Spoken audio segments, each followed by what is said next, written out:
All right, Jastin, A through Z. Z.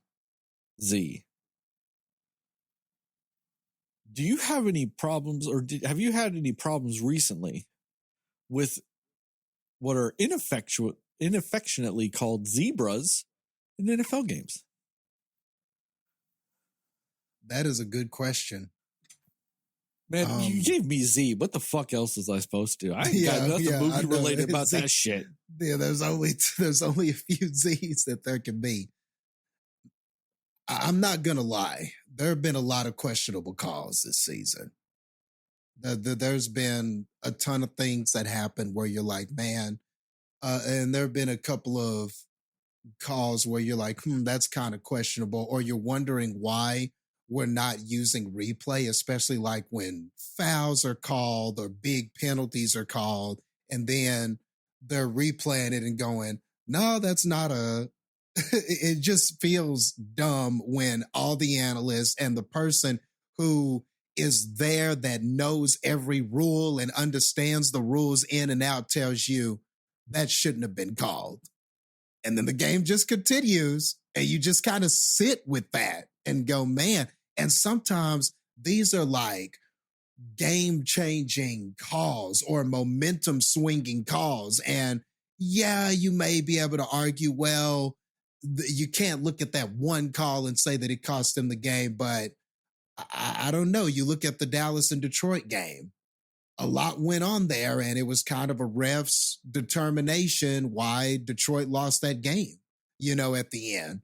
So there are just things where you look at it and you go, man, maybe we do need to change something, or it needs to be regulated more. Like if the people upstairs that they call them, the people that review these calls, especially like in the final 2 minutes and stuff like that, the upstairs review that reviews the validity of touchdowns and stuff like that, why don't they just review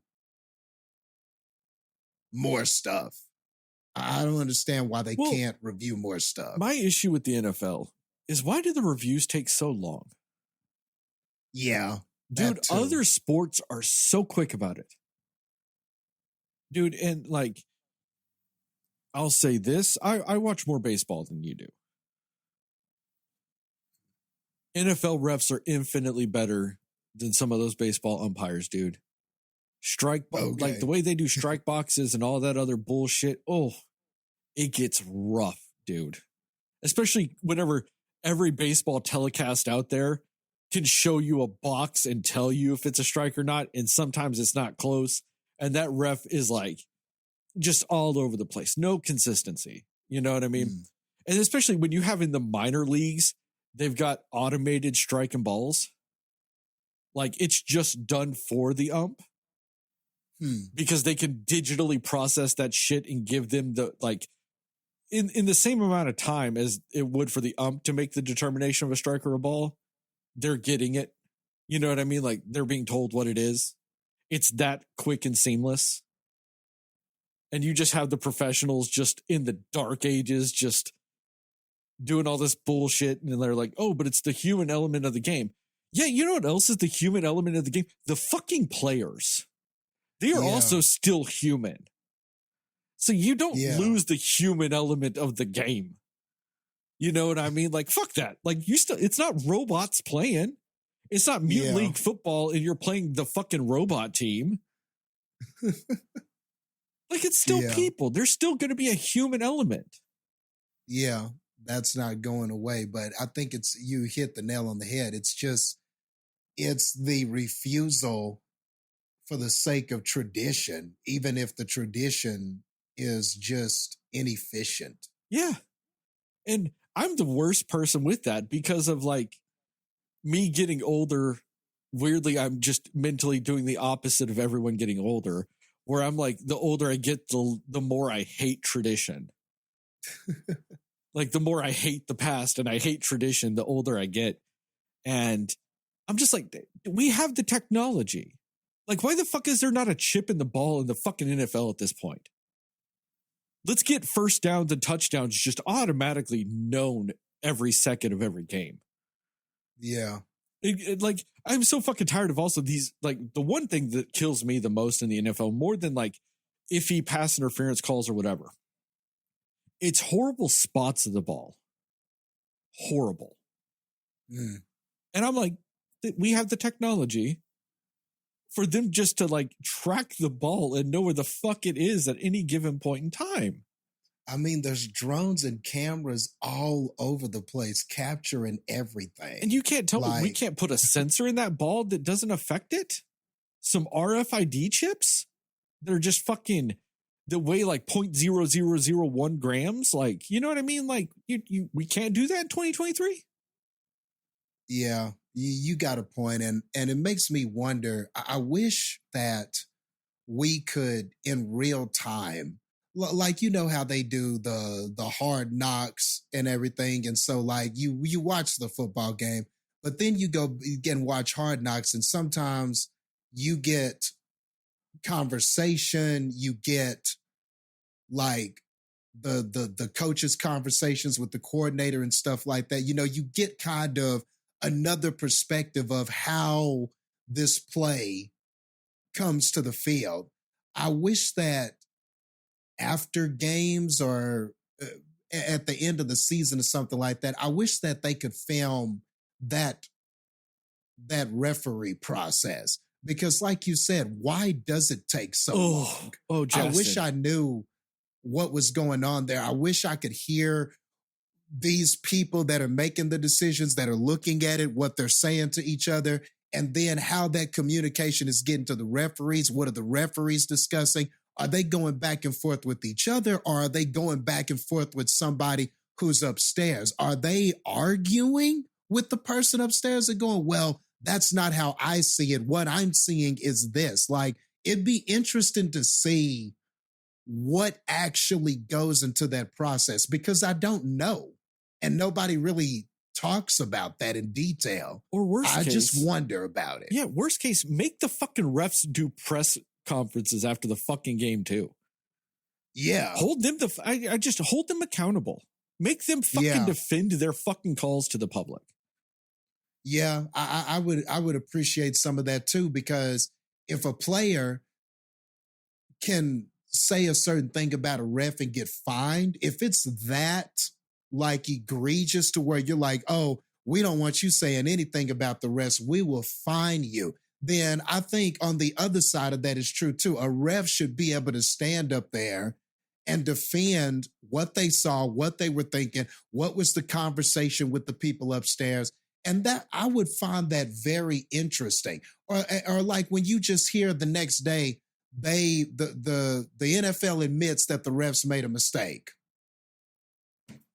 And that's it. It's just like, okay, so yeah, that's it. You admit that you made a mistake. Well, why shouldn't they have to get up there? You get to have the press hound all these players and stuff like that, and that is a requirement. The players have to get up there. They have to hear all these questions, and sometimes those people ask the stupidest questions. Go on YouTube and just look up stupid questions asked at NBA and NFL press conferences and stuff. And dude, I could watch an infinite loop of that all day, of these players having to answer to these stupid ass questions. Like, why don't refs get held to that too? Like, why can't they get up there? Why isn't there a conference for that? And why you made this call or why you made that call? Especially when there's one member, the senior official. You know, there should be somebody. I don't need to see the whole crew, but maybe the senior official goes up there and explains what happened in that call, you know? Yeah.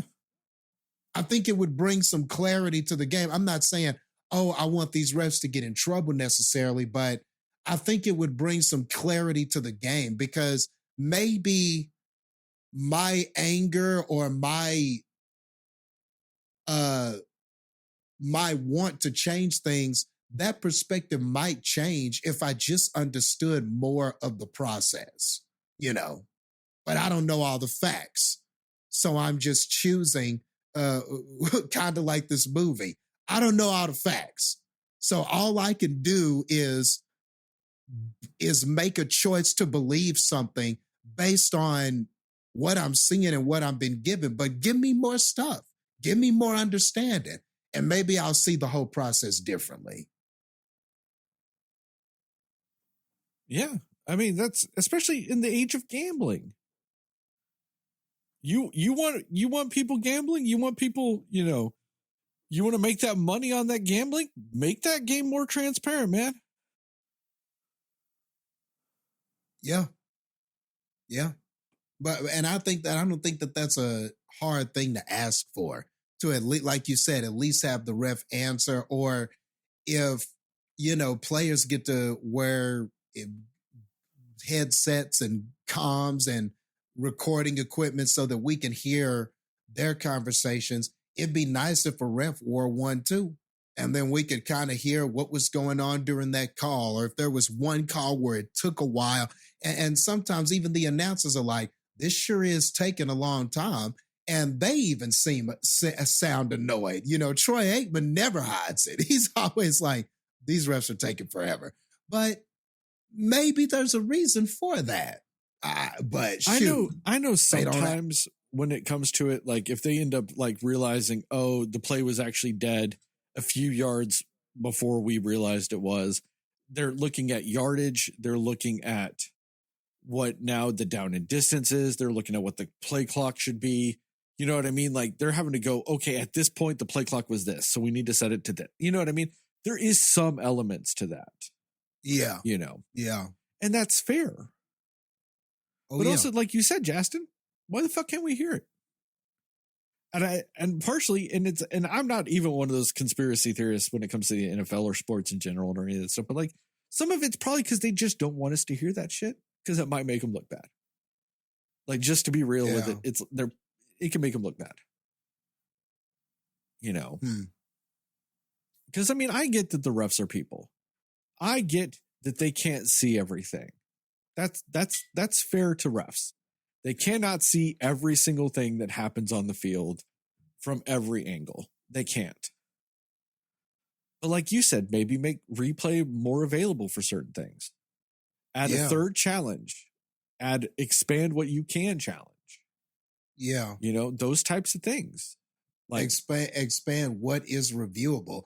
I mean, even if you just say in the fourth quarter, these calls can be like there should be some things, especially like on roughing the passer and like some of these things that happen where it's debatable whether it was really roughing or whether something was really pass interference and sometimes, man, it's just a phantom call. You just see players running around and a flag was thrown and everybody's like, what even happened? Like, why was the flag thrown? Like, there should be upstairs should be able to go, okay, that was not, we're looking at it right now.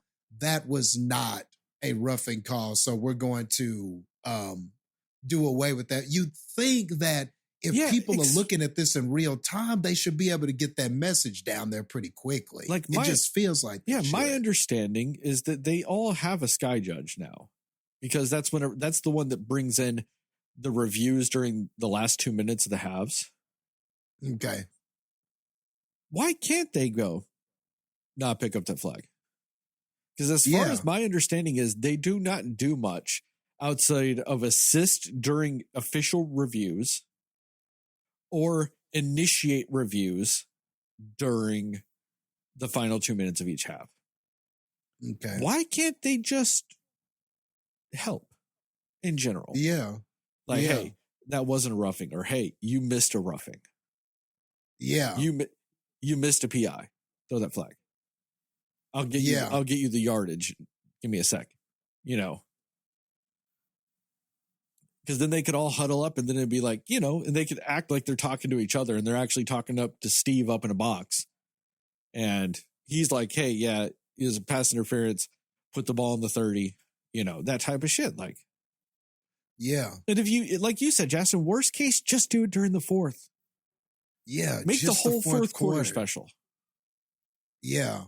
At least just the fourth quarter, man, when that last quarter is so pivotal. Just make it during the fourth. I'm not saying the whole game. And I get there are some people, the sacred tradition, the purity of the game, you're stopping the game, the momentum of the game, this, that, and the other. But I think the fourth quarter is fair. Let's get all the calls right in the last quarter of the game. Let's give both of the teams the best opportunity to win, at least in that last quarter. Even then, though, hell, can we even extend it to just playoff games? Like something. Shouldn't shit get called wrong in no playoff game? It's one game and you're gone. One reason why playoffs are so terrible is because they're Frankenstein crews in the playoffs. It's not the crew you've been with all year. See, they pick the best people from each crew and they put them in random crews together. I'm like, you don't have the familiarity with each other. You don't have the trust in each other. You don't have the chemistry. Yeah. You're not going, man, I might miss this, but Chris will have it. Chris has my back. You don't got any of that shit. Yeah. Because you're like, man, I've never even met Bob before. I don't fucking know how he does shit. Like, that's fucking dumb. That to me is the stupidest thing the NFL does with officiating. We're just going to make all-star ref. Man, no, just put the fucking ref crews that you've had. Let them stay together. Yeah. You know what I mean? Like, because they all have a trust with each other. They have a rapport with each other. Let them do, like, just, then you might not have these, like, at least the consistency would be the same as it was in the regular season.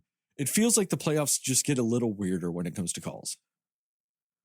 And that's the worst time to get weirder. Exactly. This is do or die for people. There's all this money on this line. There's so much going on. What the fuck are we doing this in the playoffs?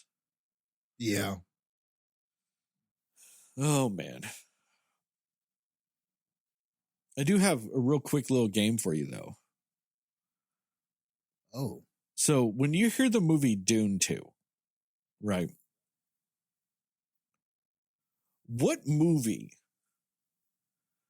would you want to watch in theaters beforehand, like the week before, to get you hyped for Dune 2?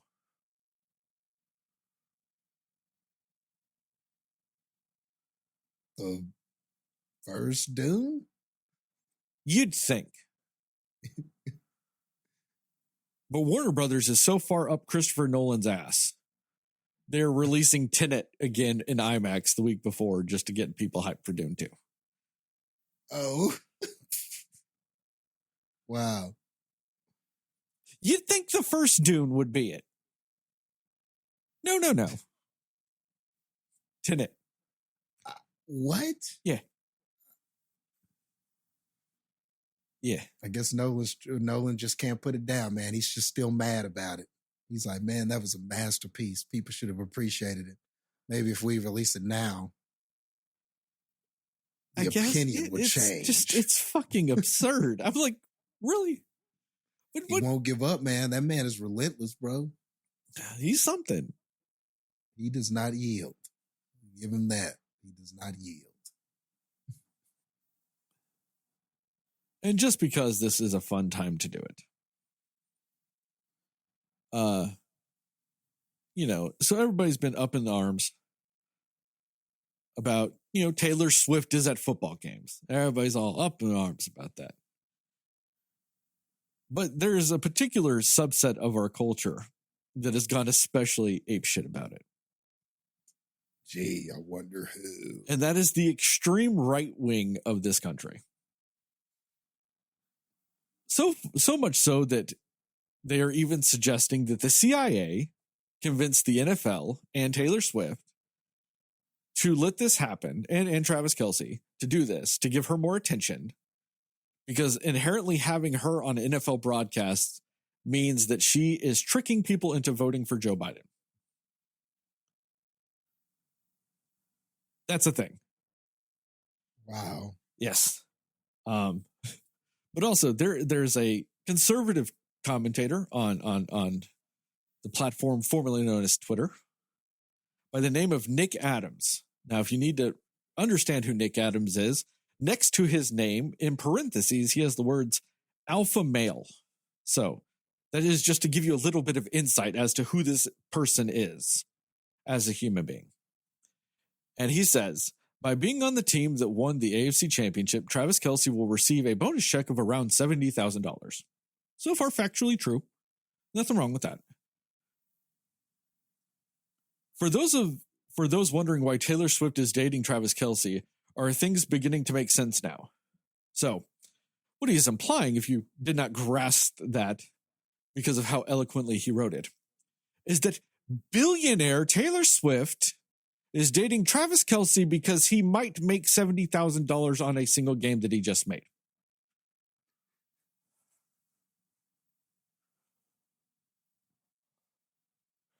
That's how much these fucking people are struggling with their mental gymnastics. Wow. To put it in even better context, on August 1st of last year, Taylor Swift gave over $55 million in bonuses to everyone in her crew that worked on the Colossal Eras tour. So, 6 months ago, she just goes, man, I've been insanely successful on this tour. Hey, everybody that's worked hard doing it, here's $55 million to split between you guys. Not because I have to, but because I've made so much money and you guys helped me do it. But she's with this motherfucker because he might make $70,000. Yeah, that's ridiculous. What the fuck is wrong with these people? And I heard that the New York Times did a study of the average amount of time she was actually on an NFL broadcast, and it was like 25 seconds. Yeah. What is it? 3.5 hour game? 25 seconds. Like the one I think she was on the most was the Dolphins-Chiefs game from the first week of the playoffs. That was a shit show of a game anyway. Like, yeah. They had nothing else to do. There was nothing else going on. And it is such a double standard when how many basketball games have people been like, oh, look, Jack Nicholson is there, or look, this person is there, or that is Spike Lee at the New York Knicks games. Like, and all of that is just cool. And I have been a Lakers fan since the late 80s, early 90s. I have seen Jack Nicholson more at Lakers games than I have in fucking movies. There you go. And the thing is that it was always seen as just a cool thing that he was there. Look at Jack Nicholson. He's happy that Kobe scored. That's what Dr. Buss did. He made the Showtime Lakers by inviting celebrities to the game to make the games a spectacle. Come to a Lakers game. Look at all the fucking famous people. Exactly. That was just part of the package that made it seem like an experience. It was more than just a game. It was more than just that basketball game. They built the entire identity of a franchise of come look at the people in the stands. Now, did they also become one of the all-time greatest teams ever? Yes. But there's a reason still to this day, they are the Showtime Lakers. Yeah. It's a show. Yeah. Come to the show. Exactly. And so why is it cool that, and so you can't help but look at all of this and go, okay, Jack Nicholson is cool. It's cool when he's there. He's a man. It's cool when Spike Lee is there. He's a man. Who the fuck complained about Eminem being in 90,000 shots at the fucking Detroit game? Nobody. And Eminem is a man. So then it starts to look like, okay, what is this other than just another example of a bunch of men hating on a successful woman? Arguably one of the most successful women of all time. Now, I'm not saying important. She is just a fucking singer. But But she is a positive influence on the world. Exactly. You could argue she is a positive influence on the world. Yes. No. I'm not downplaying at all what Taylor Swift is. I'm just saying she is a singer. But she is so good at business, and she is so good at entertaining, and so good at, is she the best singer ever? No, but she is good enough to entertain. So much so that she is arguably one of the most successful musicians to ever exist.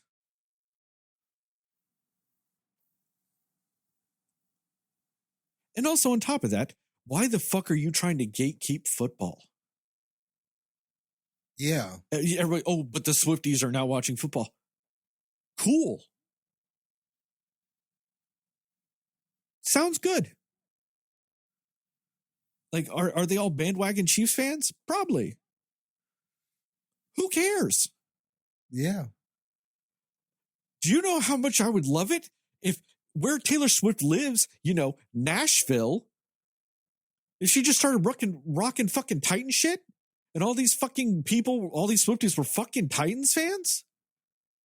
I'd say, yes. Come enjoy the heartbreak that is being a Titans fan. We will all collectively enjoy our sorrow together. Like, why? Yeah, I just don't understand. Well, I do understand. Well, I'm not going to say I don't understand. I do understand the hate. You get why, but you don't understand. Like, you really don't. Like, you can't fathom as to why. Reasonably, you're just like, it doesn't make sense.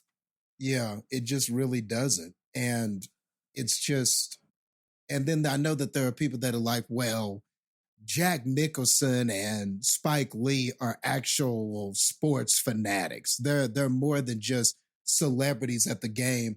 They are actual sports fans. Taylor Swift doesn't know the first thing about football. She's just there to support someone she's dating. What the hell is wrong with that? But also, how many people who date other people go to their things and support what they do? But also, quit acting like football's that fucking complicated that you can't sit there and watch a few games and not get the basic concepts of what the fuck is going on. Yeah, and it doesn't matter if she went the whole season not knowing what was going on. She's there to support somebody she is dating. She's there to support her boyfriend doing what he does and just being awesome at it, and just there to cheer him on and enjoy his family and the people who he and other people who he loves and admires and stuff, and just being a part of, it's just being a part of his life, regardless of what she knows about football. It's not all about that for her. Obviously, she is just trying to be supportive of him.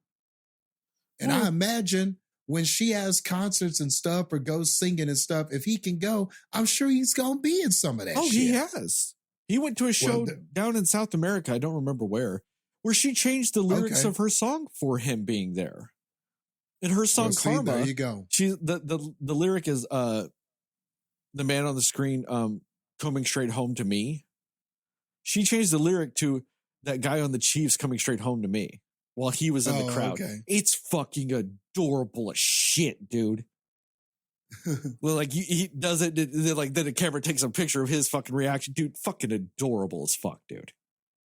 It's great, fantastic. Well, there you go. So this is just what people that support the people that they're with do. So why is that? Yeah. Why are you hating on that? But also, she's there with Travis Kelce's family. Her dad goes to a lot of that shit. Her dad used to play football at the University of Delaware. Her dad was actually kind of friends with Andy Reid back when he was a coach at the Eagles, because she grew up outside of Philly. And like I said, her dad was a football player.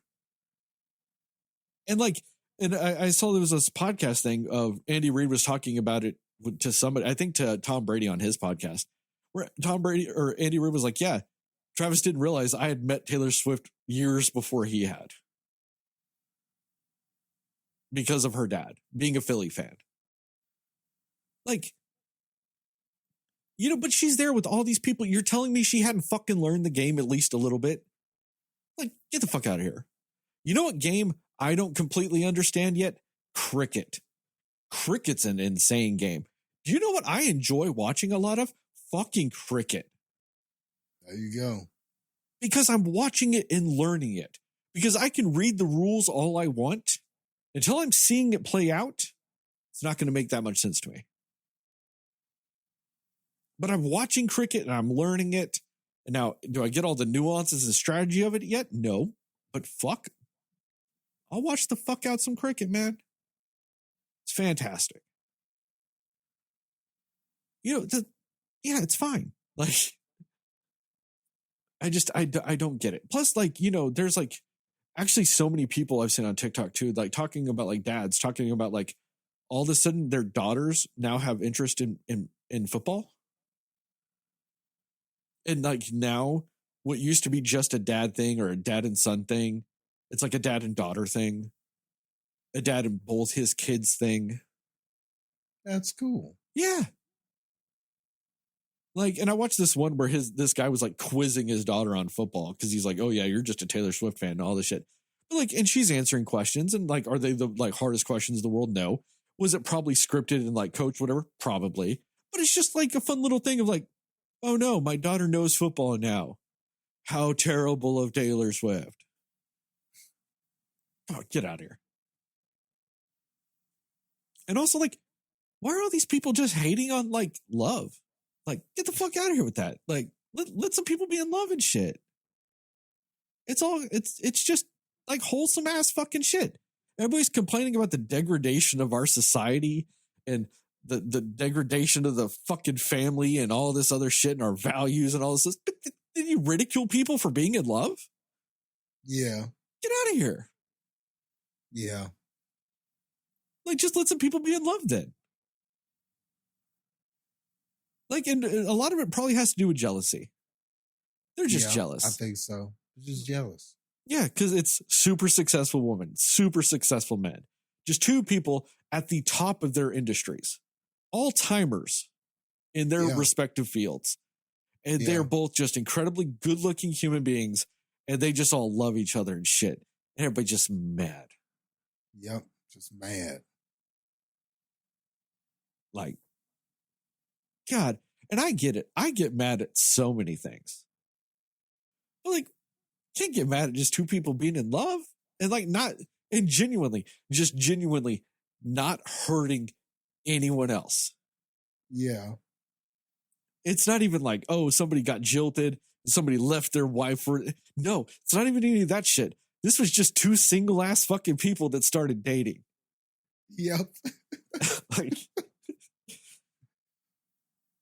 you can't just get any more pure than that. Like, and he's like telling a story of like, oh, I tried to shoot my shot and she wanted nothing to do with it. And then I think she heard that story and was like, okay, I'll let you shoot your shot. And now they're all in love and shit. That sounds like a fucking movie.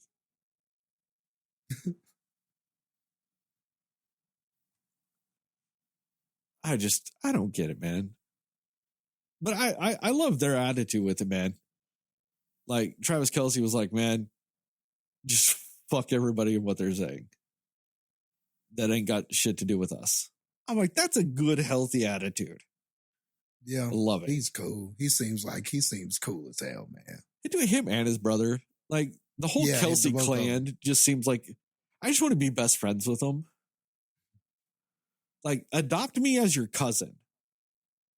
Like, I can be that cousin that, like, and you're like cool if they're around, but also like you don't really consider them family enough to where you feel obligated to do anything for them. I can be that cousin for them.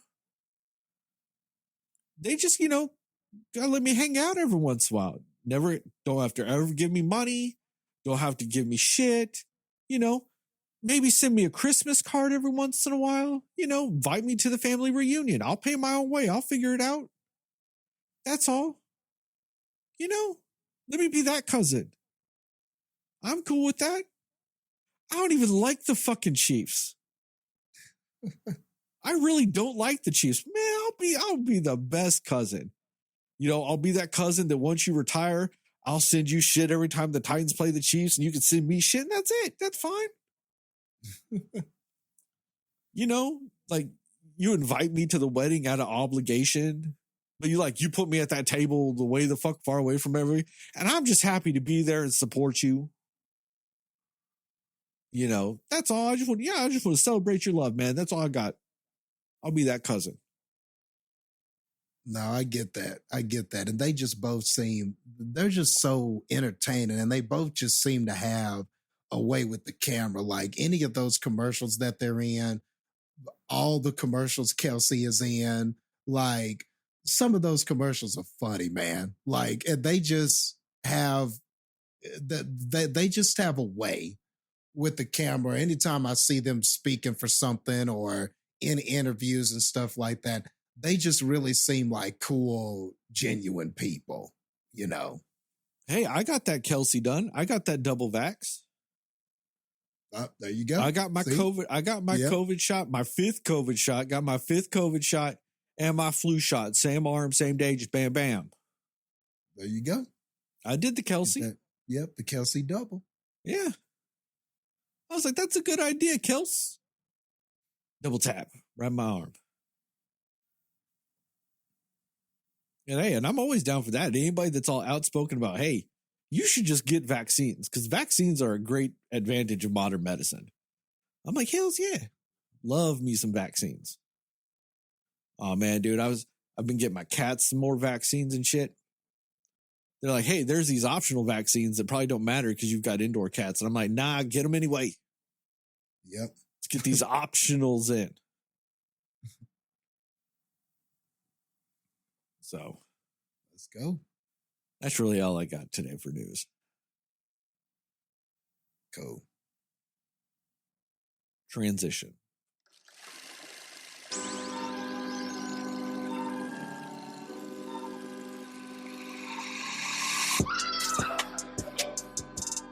Somebody will listen to me.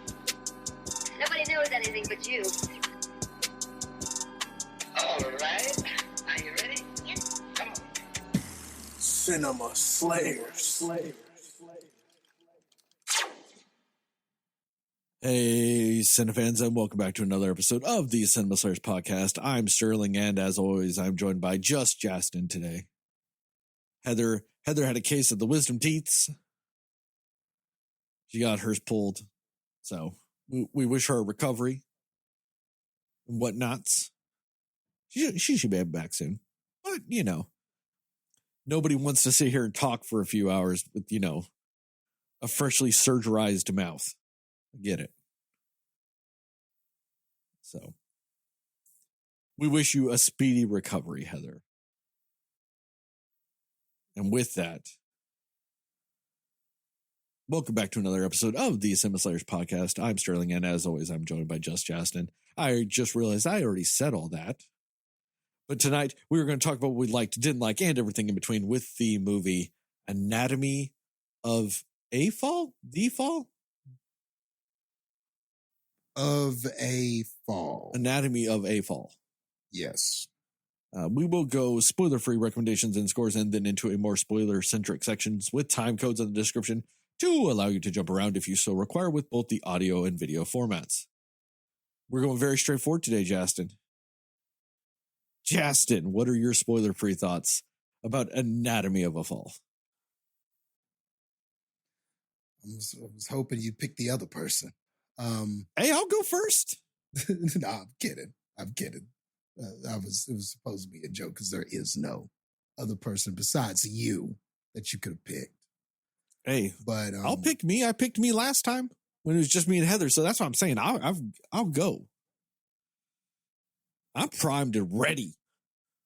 No, it's all good. I got it. Man, where to start with this non-spoiler review? Now I'll just dive right in. Man, I thought this was fire, man.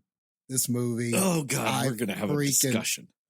I freaking loved this movie, man. Like, this shit was fire, bro. Like, I mean, like, it's right up my alley because I love movies like this. Like just those real, like it's so conversational, it's very philosophical, it's very methodical, and I just love when a movie does all of those things well. And I feel like this did. I mean, whatever layer you're talking about of a film, if you're talking about acting, I do think that this has some of the better performances that I've seen from actors this year. I think it definitely has some of those. And I'll get into specific actors later, but just overall, the acting I thought was incredible in this. The best thing about this, I think, is as good as the acting was. I would even say it's great acting. There's definitely an Oscar-worthy performance or supporting performance in this.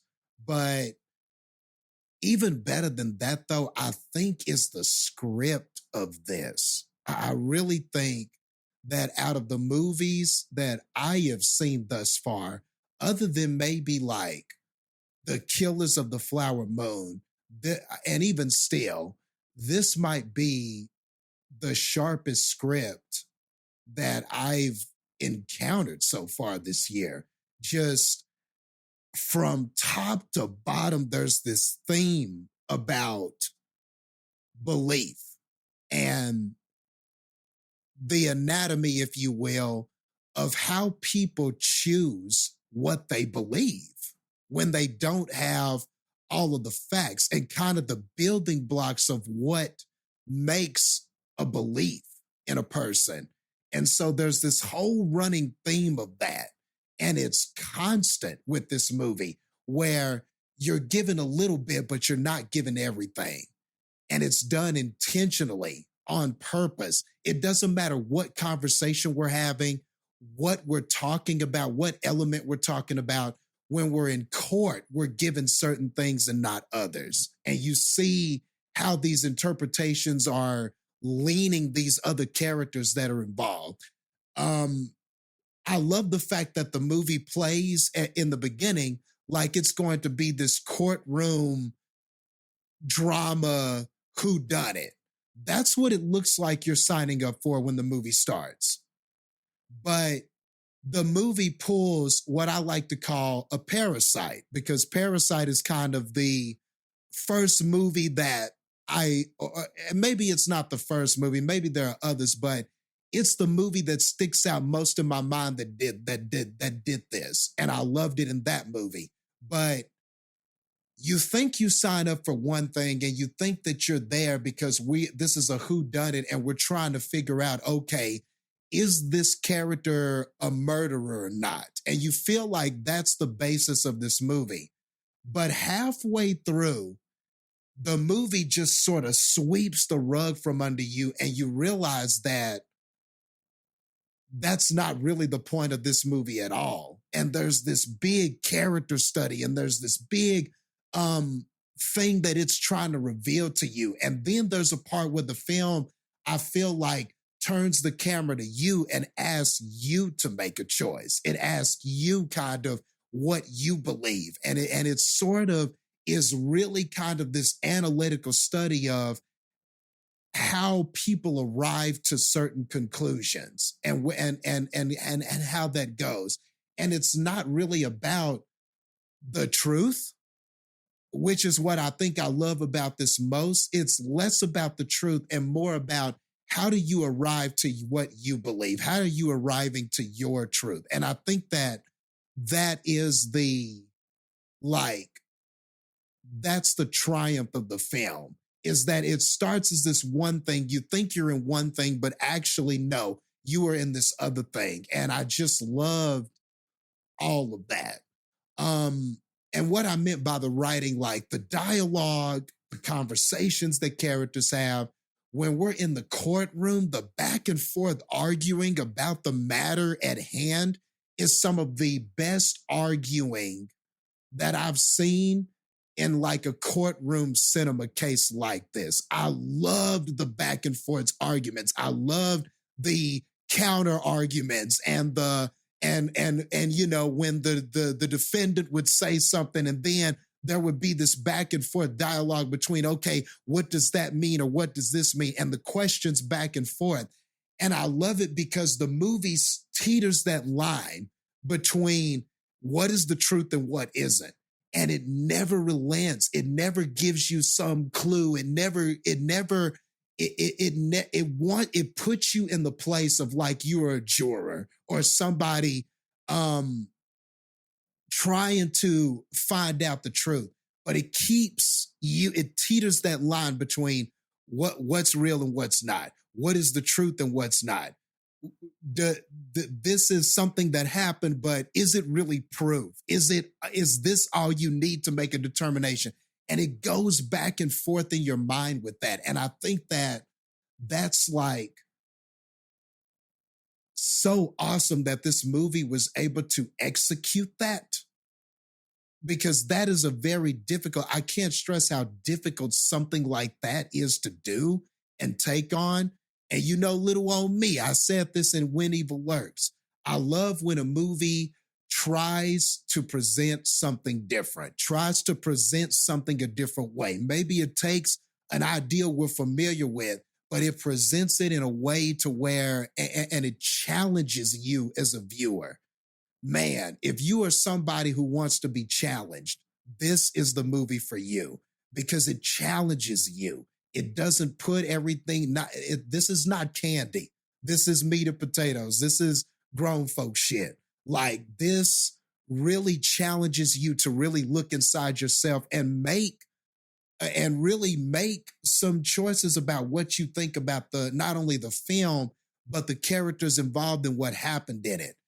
So I found this to be fun. It's engaging. I loved all the drama that was involved in it. And just to quickly speak about some of the actors and actresses, Sandra Hüller, I think it's Hüller. I understand why she's nominated for Best Supporting Actress. This is one of the best actress performances I've seen. And I know that a lot of people there was an uproar about the fact that Margot Robbie didn't get a nomination for Barbie. Well, I'm telling you right now, she didn't beat this woman. Like, this performance destroys that performance. And even before that, I didn't think Margot Robbie beat Lily Gladstone either in Killers of the Flower Moon. Well, now this is another person she didn't beat. So maybe you could argue she should have been nominated, but I'm telling you right now, ain't no way she was winning over this woman. Like, this was just a phenomenal performance. Swan Arlaud, who was her lawyer in this, Vincent, who was kind of the lawyer defending her whenever we're in court and everything like that, kind of gave me an Edgeworth vibe. He kind of had that Edgeworth haircut from Phoenix Wright. Video game people would know that. But he didn't act like... He wasn't as sharp as Edgeworth, though. No, he not as sharp, but I liked him, man. I liked him. Not as sharp, and he didn't have that kind of brooding, kind of bitterness of Edgeworth. He's not an Edgeworth character. He just, his haircut, the way he kind of looked, it just reminded me of him. If he cosplayed Edgeworth, you'd be like, damn, that was a good cosplay. He should have done those moments where he like lets his hair like fall in his face and just slick it back. Yep, and just slick it back. Like, if this dude cosplayed Edgeworth, it'd probably go viral. I'm just saying. You know, he just kind of gave me that vibe. But I thought he was great. I loved him. I loved their conversation, his conversations with Sandra outside of court. And I loved the back and forth between him and the prosecutor in court. I thought all of that was just awesome shit. And also, I'm not familiar with how court works. Where were we again? We were in... that was in France. Yeah, we were in France. I don't know how much I've of got this a lot is... to talk about with that. I don't know how much of this was done for cinematic purposes and how much of that is how court works in France. But man, I couldn't imagine being up there. Like, that is insanity. If that's how French court works, it is a madhouse. Yeah, that was some shit, man. Like, I couldn't imagine being up there going through what this character Sandra was going through in that kind of a court scenario. That was crazy. Like, I wouldn't want to be on trial there, but boy, was this fun to watch. Boy, was this so engaging. The back and forth. I mean, this was damn near like watching, it was like watching Rocky and Apollo Creed, but it was in a courtroom. Like, it was really like that to me. The jabs and the gut blows and the counters and the back and forth that was happening. And just when you thought somebody that, oh man, that argument, that the jury's going to side with that. And then all of a sudden you would hear another argument be made. And it's like, well, damn, they countered that pretty good. Now I'm back in the middle over here. So apparently in French court, you're allowed to just be snarky as fuck. Yeah, all and just time. be like, just yeah, and just be, I mean, there were parts where they were just being straight up dicks. And it was, man, I swear there was at one point, somebody said something and they're like, well, you're supposed to be the expert, you fucking asshole. And they're like, man, I am an expert. And it's like, why are they allowed to talk to people like this? Like, they just like assassinating people up there, just going up there being like, hey, so I think you're full of shit. What do you think of that? And you're like, you can't talk to witnesses like that. What are we doing? Yeah, exactly. You're like, wait a minute. Is that how you can't talk to anybody like that? So apparently the Phoenix Wright games are based on some real life shit, I guess, because some of the shit that was happening here, I was like, man, I thought this shit only happened in make-believe, but it was happening in that courtroom. And like I said, I don't know how much of that is cinematic, but it makes me curious to watch some like French court now. But either way, it was so engrossing. It was so compelling, and it was so freaking entertaining to watch. I have not been that entertained by courtroom drama in a long time. Now, you know, I wouldn't call myself a connoisseur, but I've seen a lot of court shit. I watch a lot of forensic shit. I like that crime shit. You know, I'm definitely a fan of that shit. But this was very entertaining. It held my attention the entire time, and it felt so tense in those moments because of just how incredible the acting was across the board. So yeah, I really enjoyed this. I think, for my money, for me, it's one of my favorite movies that I saw this year. I love the drama. I love the back and forth. But what I love more than all of that is what this movie was trying to say. And I think that what it's trying to say is very important, whether you're looking at the surface or whether you're talking on a more allegorical or philosophical level of what it was saying about what we believe and how we choose what we believe. So yeah, absolutely loved this movie. I did not love this movie. I don't hate it. It's all right. When it comes to Academy Award nominations that you brought up, Jastin, I do have an issue with this movie being nominated over one thing. I do have an issue with this director being nominated over Greta Gerwig. I don't think that there's anything particularly standout worthy when it would come to direction in this movie. I agree with you that the writing is fantastic. The acting is fantastic. I think that the way this movie plays out on screen is a little plodding. Like it's a little slow. And there's not enough, to me, narrative dynamics when it comes to some stuff to really say that this is like an expertly directed movie.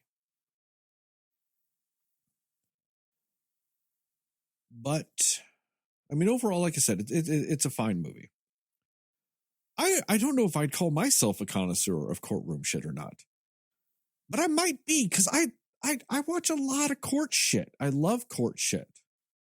Whether it's movies, television shows, actual court shit. I love me some court shit.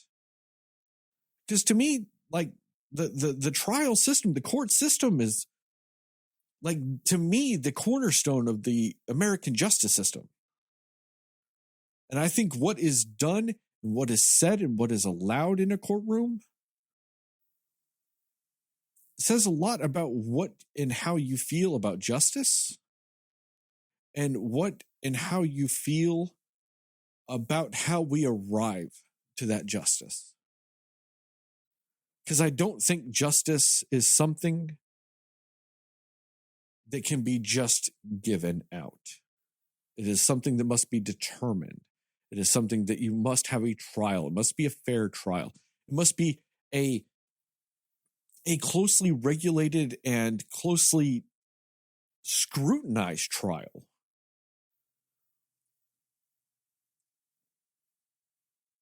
And if this thing is even just 70% accurate to what a French trial is, that is pandemonium.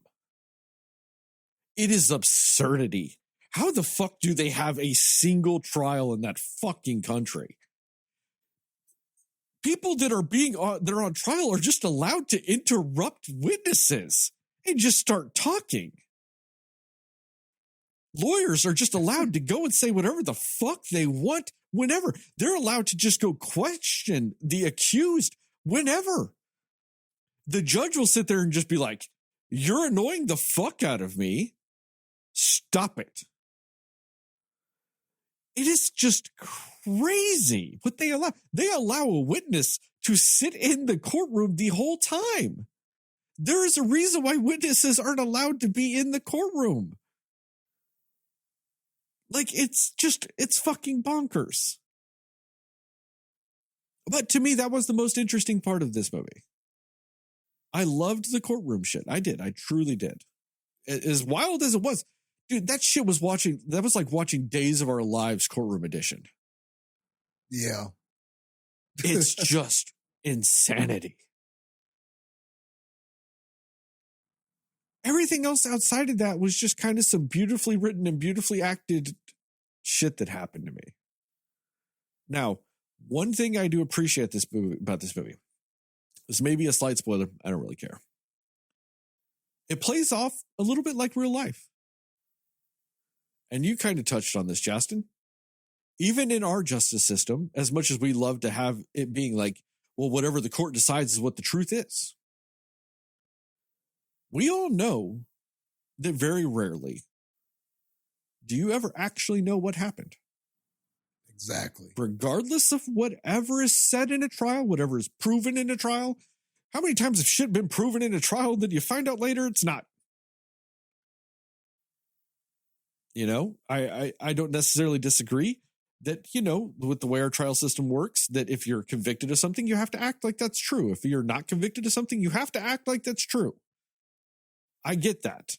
I do necessarily think that, you know, if actual evidence comes to thing and be like, hey, you know, that thing we thought was true, well, we have like so much proof now that it didn't happen.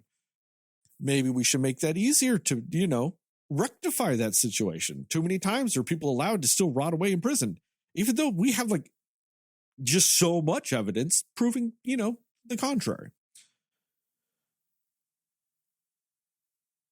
And I liked how this movie played into that.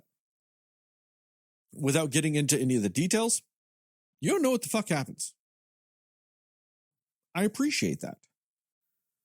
That's real life. That is probably 95% of all trials.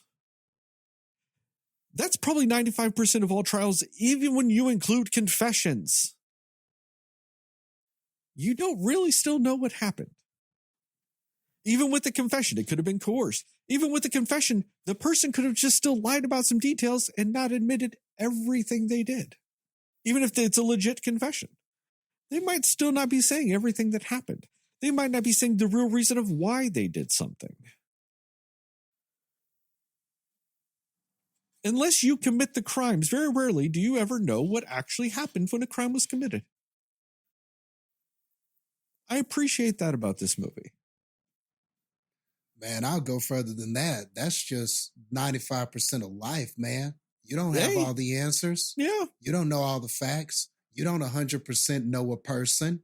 You don't 100% know what, the mysteries of space and gravity and all that shit. We don't know all the answers. Because of the way the human brain works, we don't know 100% of the reasons why we do our own shit.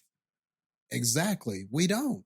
Exactly. We don't even know 100% why we do our own shit. Like, we do not know what the truth really is, man. There's a burger place up here in the north, or in the Midwest, up in the northern Midwest, called Culver's, originated in Wisconsin. I don't know why. Today, I was craving Culver's. I went and ate my lunch because I was like, all right, maybe I'm just hungry and that just sounds good. Ate my lunch, wasn't hungry. I was still craving Culver's. I knew at that point nothing was going to satiate that until I got some fucking Culver's. And I did, and I ate my Culver's, and now I no longer crave Culver's because I'm like, I got it. I can't tell you why the fuck I was craving Culver's, though. But all I wanted was Culver's. I don't even know why. I mean, it's delicious food. I enjoy it. Yeah, but why today?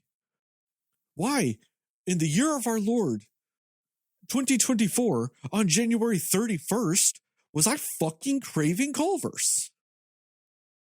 No idea. But I was.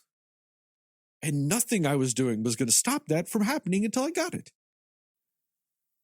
If I can't even tell you why I'm craving a food, how can you ever know anything for certain ever?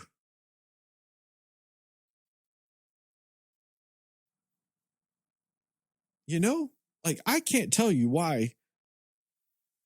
On Saturday night, I watched 2002's Rollerball with Chris Klein and LL Cool J and Rebecca Renee Stamos. Shit. And I loved every second of watching it. Shitty movie. I don't recommend anybody ever watching that movie. It's garbage. But I just needed to watch it. And I did. And I was so happy I did. But why? I don't know. But that's what my life needed. It's so true. I think everybody has those things because, like, for me, every now and then I get on my mobster loop and I have to watch all the mob shit. I have to watch The Godfathers. I have to watch Goodfellas. And I'll go through Goodfellas.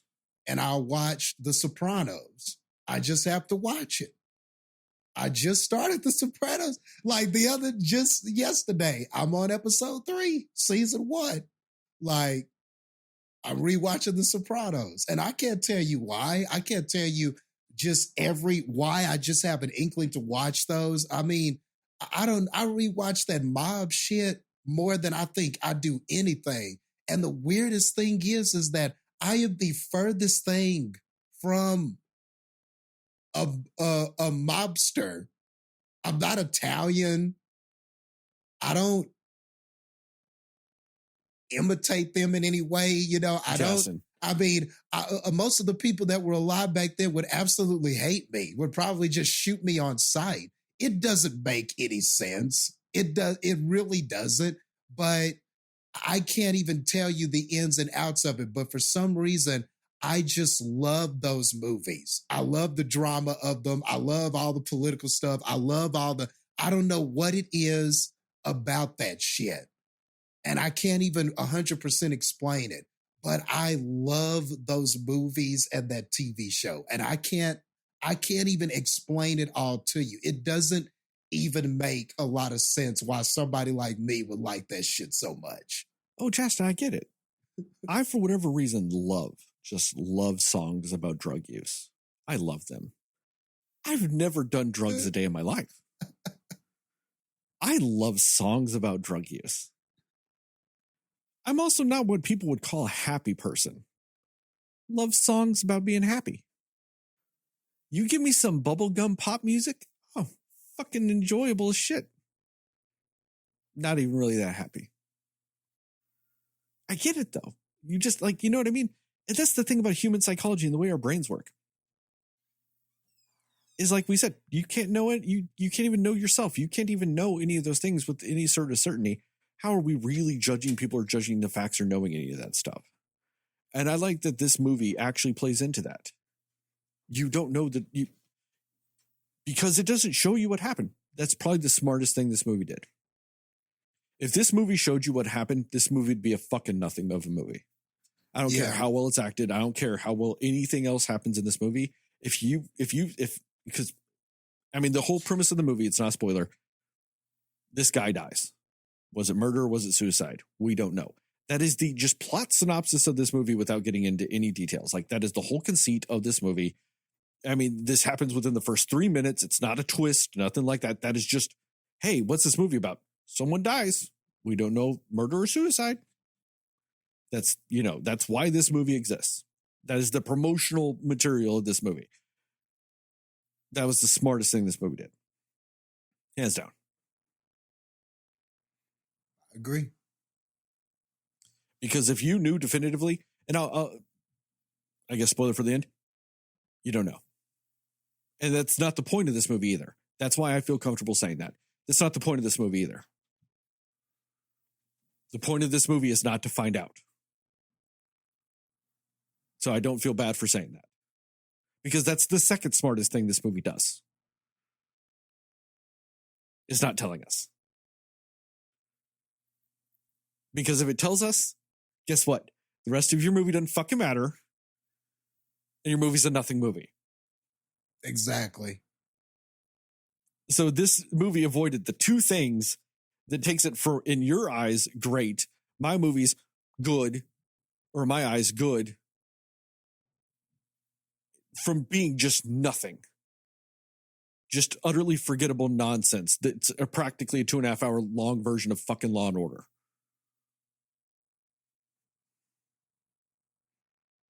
So, kudos for doing that. You know. I mean, like I said, to me, maybe one reason why I don't connect with this movie, as much as I loved the courtroom scenes, the just sheer chaos that those were, and the no sense of like order that I'm used to with, or at least what the American justice system tries to act like it has. I mean, we've all seen some shit go down in trials where it's fucking crazy. I mean, there's a video going around on TikTok where somebody's like a fucking judge is like ruling on bail or something. And that fucking guy just runs and leaps at this judge. Just leaps. Wow. To attack this judge. You know, Damn. There's crazy shit in our courts. And, you know, maybe at times there's a little bit too much like rigidity in how we handle things. We don't handle things well like we should. Because it's like, oh, we need precedent. We need this and that. We need this, you know, like you need all of these reasons as to why you'll allow something. And apparently they'll fucking allow any damn thing they want. I mean, there's a kid dropping forensic evidence in this movie. You know, and maybe that's one reason why I slightly disconnect with this, is because as entertaining as those scenes were, I think they might, because of maybe the inherent whateverness to the French justice system that they might have accurately or at least tried to portray, might add a little bit too much of a narrative jumbleness to really solidify being great to me. And at times, like I said, this movie ends up becoming very slow. Mind-numbingly slow. And I think the reason why I think that is because of another Best Picture nomination this year. And that's Killers of the Flower Moon. Because somehow that movie that is an hour longer than this one kind of felt about the same length to me. This movie felt absurdly long. Killers didn't. And if anybody in the world is going to feel the weight of a 3.5 hour movie, it's my ass. And somehow I didn't with that movie. And this one I did. I felt it.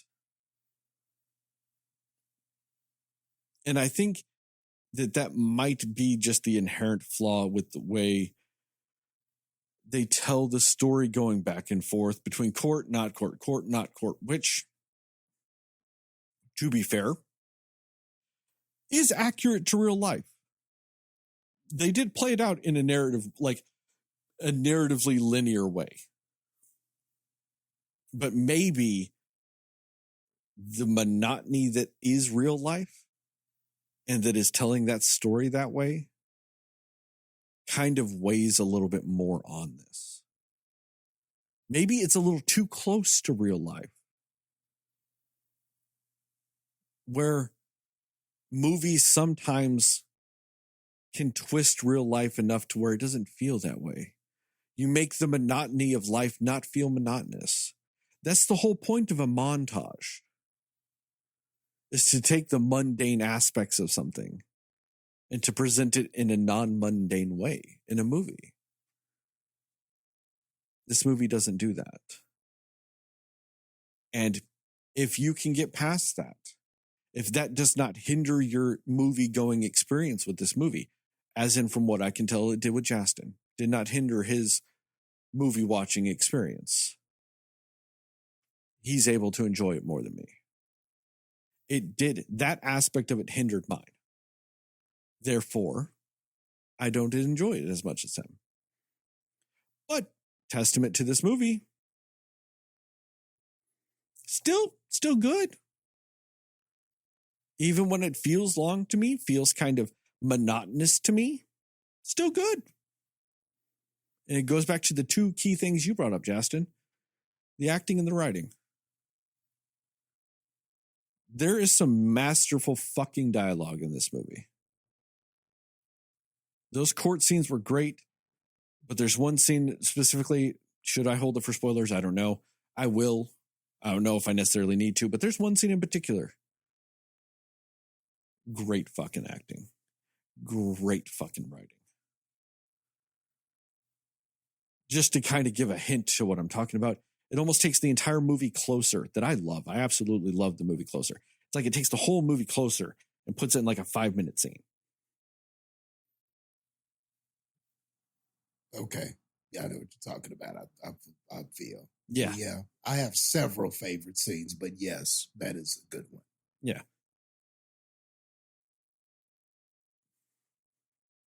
But we'll get into it more. Recommendations and scores? Yes. Recommendations and score. I'll go, since it's just us. I'll recommend it. I'll recommend it with the caveat of it's not for everybody. If people talking for 2.5 hours is not your cup of tea, this movie ain't going to make it your cup of tea. That's for damn sure. Also, you got to read. This movie jumps back and forth between French and English a lot. Now, I luck out because my ass going slightly deaf. I watch everything with subtitles. So to me, I'm reading English and I'm reading English again when they're speaking in French. So I'm copacetic either way. That's my life. Even shit in English, I'm reading some shit. Like, that's my life. I have gone to special screenings of movies in movie theaters because up here we have closed captioned movies every once in a while where you can go and on the fucking massive ass movie screen, you get subtitles. for an English movie. Oh, I love it. Fucking glorious. It's like I'm watching shit at home, but on the big screen. Love it. So, as any caveat with any foreign film, you got to read shit. Also, if your reason why you don't like foreign films is because you have to read shit, get the fuck over it. It's not that hard. Like, even a fucking movie like this, where it's like back and forth, you adapt so fucking quickly to it. Like, especially a movie like this, it's not like there's a bunch of crazy shit going on on the screen that you might miss. This is just people talking. It's fine. You can read some shit.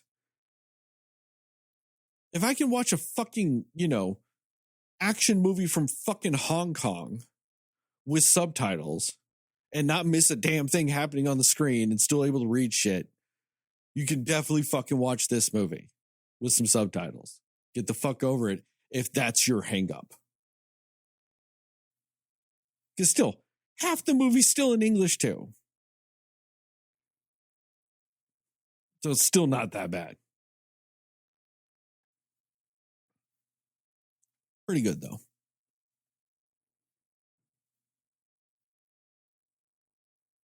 I was going to go a clean score, but I'm actually going to dirty it up a little bit. I'm going to give it a 73. 73 asshole kids feeding a dog aspirin out of 100. I was going to give it a 70. That's why I was like, that's a clean score. But I'm like, nah, it's not quite a 70. It's higher. Jastin, what about you? Yeah, it's a recommend for me, dog. I highly recommend it. I mean, to me, it's a great film.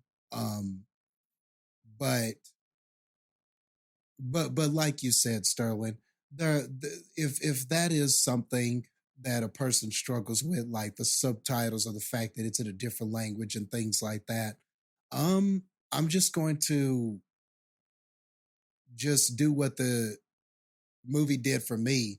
I challenge you. I challenge you to try it. I challenge you to try something a little different, because I just feel in my heart of hearts that you will come out better on the other side for it. I don't think that this is the kind of movie you can watch and just hate. I just don't think that this kind of movie is so polarizing that it could invoke that in a person. I feel like, yeah, some may like it more than others, but ultimately the subject matter, what's going on, is so intriguing and so engaging. I just failed to see how a person. Now, I'm sure there are some people that exist out there, but I would fail to see how a person could watch this and get absolutely nothing out of it. The acting's too good. The writing's too good. The story is too well told. I just feel like you will grab something from it, even if you don't get the underlying messages. Even if you just look at it on its face, it's just fun to get to the end and arrive to a conclusion, and then ask somebody else, "What do you think? Is it guilt or is it not guilt?" And just get and see all the answers that you get. I went through different chats about this and different YouTube videos and stuff, and all the different interpretations I heard about this film and what people thought happened and didn't happen made me love it that much more, because of all the different things I heard and how it's interesting how people will gravitate to a certain scene or a certain piece of dialogue and then say, "I think this is what happened because of this." And it's great because really none of it never, ever gives you a definite, concrete answer. And I just love that so much, because that is the way life is. We are constantly asked in life to believe things and make choices on what we believe without all of the truth. That is literally what your life is. So I love that it was put in a form like this and told in such a way like this to where you could see that theme clearly in what was presented to you. So I would want everybody to experience that. And I think it's, like I said, it's just fun to get to the end and then ask yourself, what determination did you make after everything that you saw? And it's interesting that you said the movie was slow. Not that I can refute that, but for me, I was intrigued the whole time because I saw every scene, every bit of dialogue, everything as a piece to the puzzle.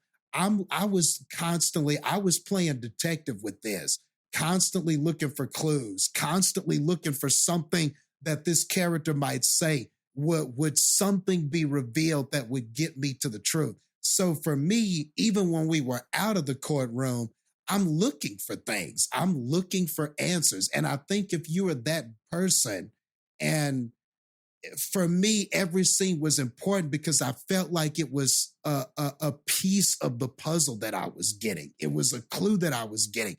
It was something I was getting that was telling me about a character so that I could better have an understanding of what we were dealing with and what my ultimately my decision was going to be. So for me, all of those scenes were important. I was glued to everything every character was saying. So even when we were out of the courtroom and we're just talking and living our lives, even that dialogue is superbly written. I never felt like there was a wasted motion with this film. I never felt like there was just a wasted scene that we didn't have to have or anything like that. I think it's all so integral for you coming to a conclusion about these characters and arriving to the ending that we arrived to. So for me, it never felt slow. I was intrigued the whole time, and it was kind of like in between those courtroom battles, it's like when the two boxers go to their neutral corners or whatever. And sometimes, even though that's not the fight, what's going on in that corner with the corner man and the coach and everything like that, that can be very engaging and very engrossing too. And that's how I took those in-between scenes in the courtroom. So I found all of it compelling. So to me, I had zero issues with pacing or what was happening throughout the film. I just loved every minute of this film. I just thought it was excellently crafted. With that being said, I'll give it 97 cuddling with Snoop Dogs out of 100.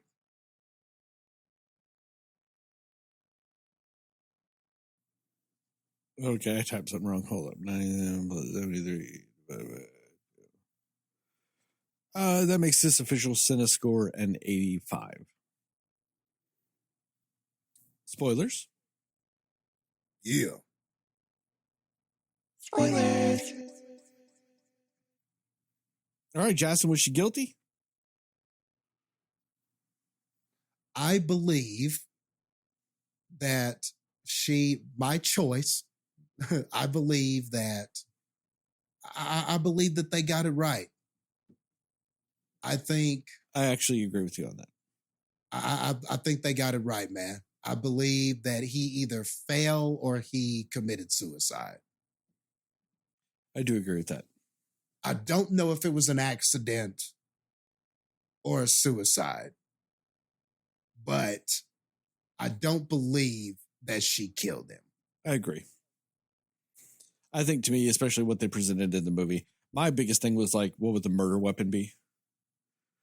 And like, they're like, oh, it has to be a heavy rod or a heavy something of some sort. And they're like, oh, that's so easily hidden.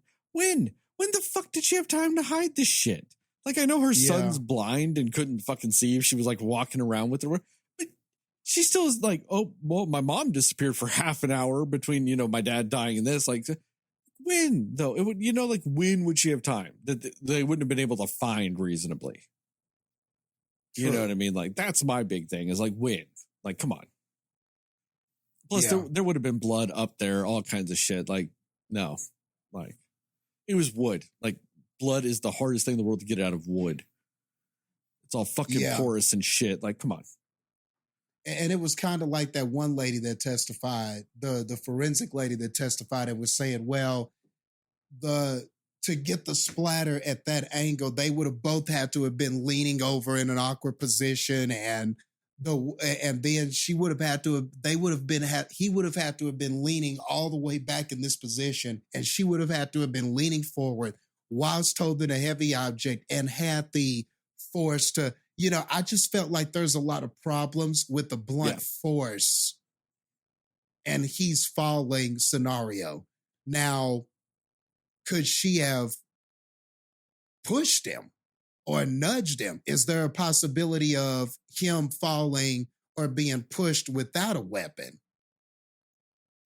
I guess. Yeah. I mean, if he fell and hit if their theory was the reason why you have the blood splatter was because he fell, hit his head, and then because of snow and the way it all matriculated down and stuff like that, still possible he could have been pushed. He could have been killed without a weapon, which was not something we explored in there yet, but it's still a possibility. If you're willing to buy that he fell or committed suicide, you have to be willing to realize that she could have pushed him. Like, you can't have one without the other. And the fact that the prosecution wasn't having that be their story. Come on. If the prosecution was like, hey, nah, he was leaning over doing something and she just pushed him or like grabbed his leg and tipped him or whatever. You know what I mean? Okay. I actually might be like, nah, she guilty as fuck. But the weapon scenario they present in this movie, I don't buy it. Yeah. With what you see, I don't buy it. Yeah. So that's where I land. I was just curious. I mean, we kind of have to start there with what this movie is. It's just a fun little thing of what do you think? Because like we said earlier, movie doesn't tell you. Yeah. And even just if you just look at it, if you concentrated to the courtroom, all the testimonies that I heard, everything that I heard from the son to her, the way the prosecutor was grilling, the tape recording, everything like that. Even if you just concentrated to that, I don't believe that they proved that she was a murderer either. I don't think they proved it. Yeah. So, like you said, no murder weapon is a problem. The back and forth, what you hear about the father, what you come to understand about him, the son, their conversations, everything like that. I don't believe that it was proven either that she was a murderer. So, for what it's worth. Yeah, I agree. I know you said you had several favorite scenes, but I mean, the one I got to talk about though, it's that fight. It's that argument they have. God, it was wonderful. That was, at first I was like, when they were playing that fight, like the way they did write that scene, the way that scene's acted, when they're first playing that transcript, I was like, how the fuck is this prove anything with murder? It's just a married couple fighting and arguing and saying some shit. And, and the wife's like, come on, you're just being ridiculous. Like, is it a terrible fight? Sure. But I was like, where the fuck are they using? Oh, this is a key piece of evidence for murder. And did that shit escalate? Now, third smartest thing this movie did. You see them acting out the first 90% of this fight. When that fight goes sideways and goes crazy and just a bunch of noise and physical things are happening, doesn't show you again. You only hear it. Because it only shows you what theoretically would be proven in court. You never saw what happened to the father because that wasn't proven in court. You don't find out what happened because that was never proven in court. You don't find out what happens with that fight when it gets physical and violent, because that was not proven in court.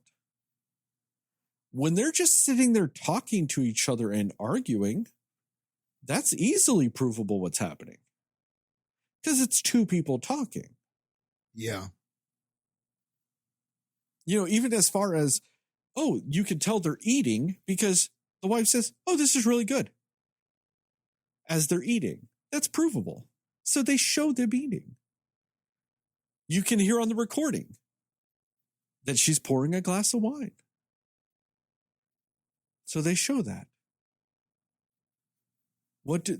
At one point, she gets up to smoke a cigarette.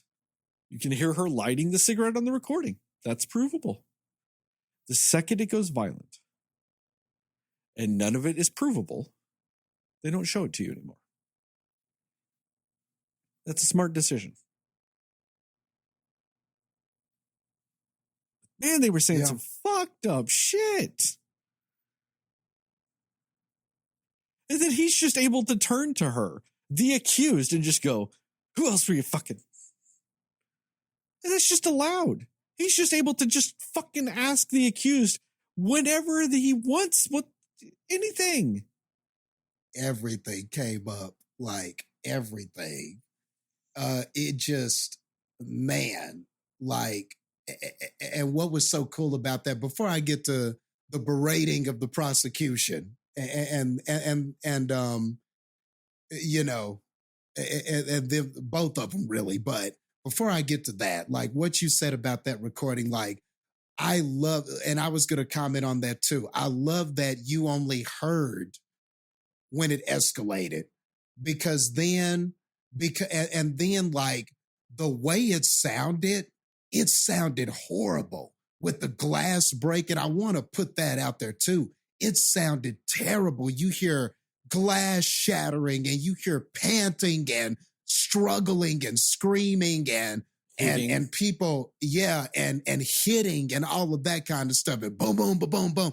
It sounds terrible. It sounds absolutely terrible. And my imagination was just running wild, like I'm sure the courtroom was. And then she gets up there and they're like, okay, so tell us what exactly happened. And she said, well, and what she said didn't sound anywhere near as bad as what you hear and what your imagination does when you're hearing the recording. So like when she gets up there, she's like, well, I threw my glass, you hear me throw my wine glass at the wall. That was the shattering. I did walk up to him and slap him. He grabbed my wrist, and that was the struggle that you heard. And then we let each other go, and then he's hitting himself and punching the wall and banging up against the wall and stuff like that. And that's basically what you heard. And the interesting thing about the film is that that's when those are those moments where this film is turning it to you and kind of asking you, do you believe Sandra? Is that all that happened? Is what she just said and what you heard, do you believe that that is all that happened? Do you believe that it only got that violent? Do you believe there was more to it than that? And so, and the movie does that constantly. It doesn't give you everything. And then it says, and then it asks you, what do you believe? And that's sort of a reoccurring theme with what it gives in this movie. But yeah, like you said, though, whenever then the prosecutor turns and goes, so how many partners did you have? And just the back and forth and her being like, no, it was just the one. And he was like, well, he seems to insinuate multiple. So are you telling the truth about that? Like, it was crazy just how much he could cross-examine her. And it just seemed like I was trying to imagine myself as her and being like, I would never make it through a cross-examination like this. I just would never make it. But it's also at any time. Yeah, anytime. Anytime. Just turn and go, hey, you got to answer my question now. But then also, there was that time when the psychiatrist was up there talking. And she's like, I got to interrupt. Yeah. And then she starts arguing with him. Yep. I'm like, what is the shenanigans I'm witnessing? Yeah. Why She was like, Jastin, hey, wait a second. I'm glad you brought that up, Jastin, though, that what in the Phoenix Wright Ace Attorney was I fucking watching?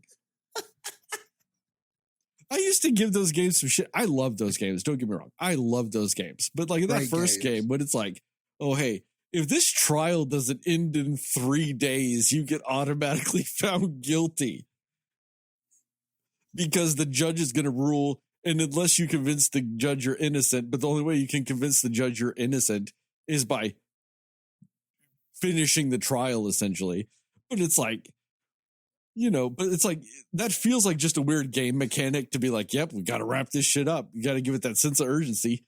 But then apparently maybe other courts in other countries are like that. If you don't This know, was a fucking circus. It was. But my God, you can't deny how engaging it all was. And like you had that favorite scene there. And actually that part that you're talking about with the psychiatrist and she started arguing back, that was one of my favorite scenes because when she started arguing back with him, and like I said, this was so incredibly well written. Like I wouldn't call myself a relationship expert, but what was written for her to say and what Sandra said in that moment made so much sense to me when she was like, a marriage is sort of a chaos. And sometimes we're fighting for each other. Sometimes we're fighting separately. And then sometimes we're fighting against each other. And, all of that. So yes, he may have felt like this in this moment, or I may have felt like this in this moment, but that doesn't encompass everything that we are. This is not everything. This is not the complete truth. And I just love how the movie kept finding way after way to tell you that this is not the whole truth. This is not everything. This is not everything. The movie is telling you constantly that you don't have everything. This is not everything. And even in that moment, her plea, the point of that plea was to tell you, this is not everything. This is not every aspect of our marriage. But then later, where the boy is testifying and he says something, well, I did this experiment with my dog and fed him aspirin and everything. And it was the same way it was back then. And, now I believe my mom because I did the experiment with the dog and it was the same as when the dog ate the dad's suicidal vomit and the aspirin and everything. And then what does that the prosecutor say? Well, understand that this in no way proves innocence or guilt. And he's right too. You know what I mean? That story, the boy's experiment, doesn't really prove anything either. So again, the movie just hammered it into you. You do not have everything. Yes, this is one thing, but does this really prove the truth? Not really. Not really. And I just love how the movie's doing that to you constantly. Yeah. I mean, there's a lot good with this movie. Like, I know I gave it a 73, but there is a lot good with it. It's just when you add, to me, like I said, what became monotonous, that dragged it out for me. But like, there are flashes in this movie. There are moments in this movie that are brilliantly written. That fight. I mean, shit, I've been married. My marriage ended. I've never had anything get to that point to where there's like glass shattering and beating and any of that shit. But I had some fights. I've had some fights where some shit was said. And it's not good shit. Had those shits where bad shit is said. That's very accurate. Like I said, that's why I likened it to a favorite movie of mine, which is Closer. Because, man, you ever want to watch a movie where people have some fights and some breakups, but they also say the most horrendous shit you could ever say to somebody that you also claimed you loved at one point? Watch Closer. They say some fucked up shit in that movie. This movie's close with what some of that stuff. They never quite got the zingers that Closer got. I mean, Fall Out Boy fans should know. Fall Out Boy has a song that's called "Thanks for the Memories," and one of the lines in that song is "He tastes like you but sweeter." That's a line from the movie Closer when Julia Roberts was talking about Jude Law's dick compared to Clive Owen's dick, and she says that to Clive Owens. Yep. It's not a nice moment. And he follows that up with saying, thank you. Thank you for your honesty. I won't repeat the next line because it's a fucked up line. But yeah, this gets there though a little bit. That fight, the way it escalates and all this other shit, and just the terrible shit they were saying to each other. Yeah. Yeah. That shows that love on the rocks type of marriage.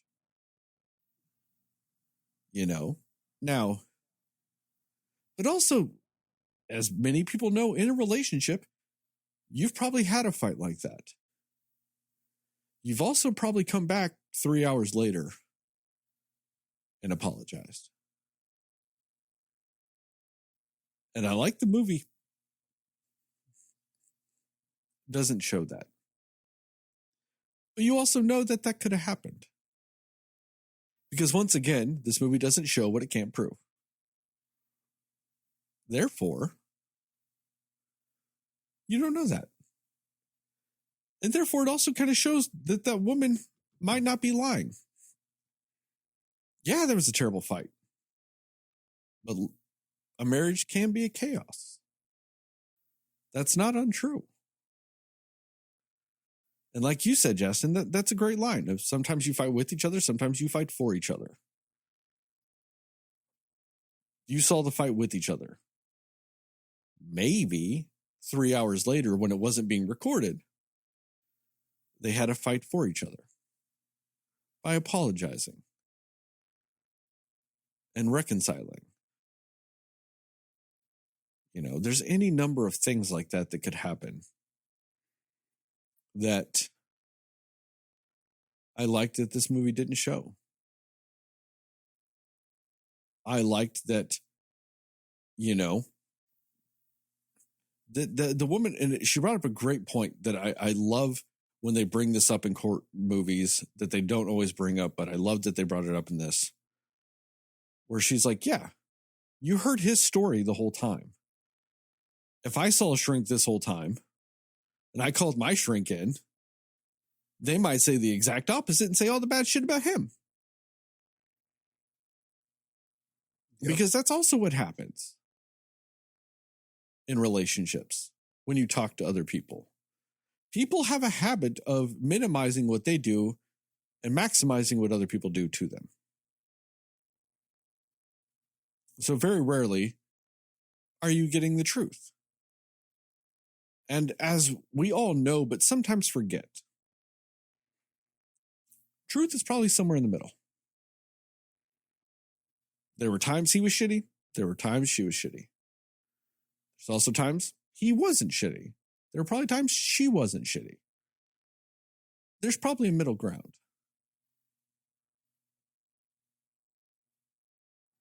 Yep.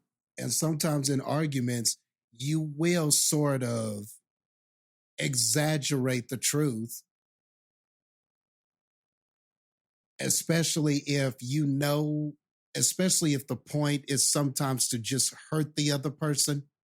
If it's not about who is right or wrong, and that's just the truth. It's not about who's right or wrong. It's just about what you can say to try to hurt a person. Sometimes when it goes to that emotional level, you are trying to hurt the person. And so, like, and everybody sort of understands that. But what I loved about this too is that it shows how when all of those things are put up in a courtroom and other people are putting that under a microscope, how easy it is to interpret it as more than that.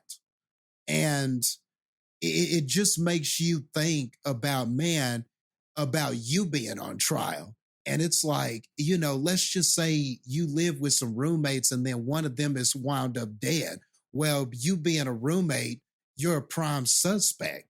Well, if somebody took your phone and looked through messages, or if somebody went through this, even if somebody went through this podcast, and we're talking about how we're glad certain people are dead and stuff, in a courtroom, somebody might look at that and be able to say, well, he don't seem to have a problem with dead people. Maybe he killed the roommate. If they found out that Henry Kissinger was murdered, this podcast might get me put on trial.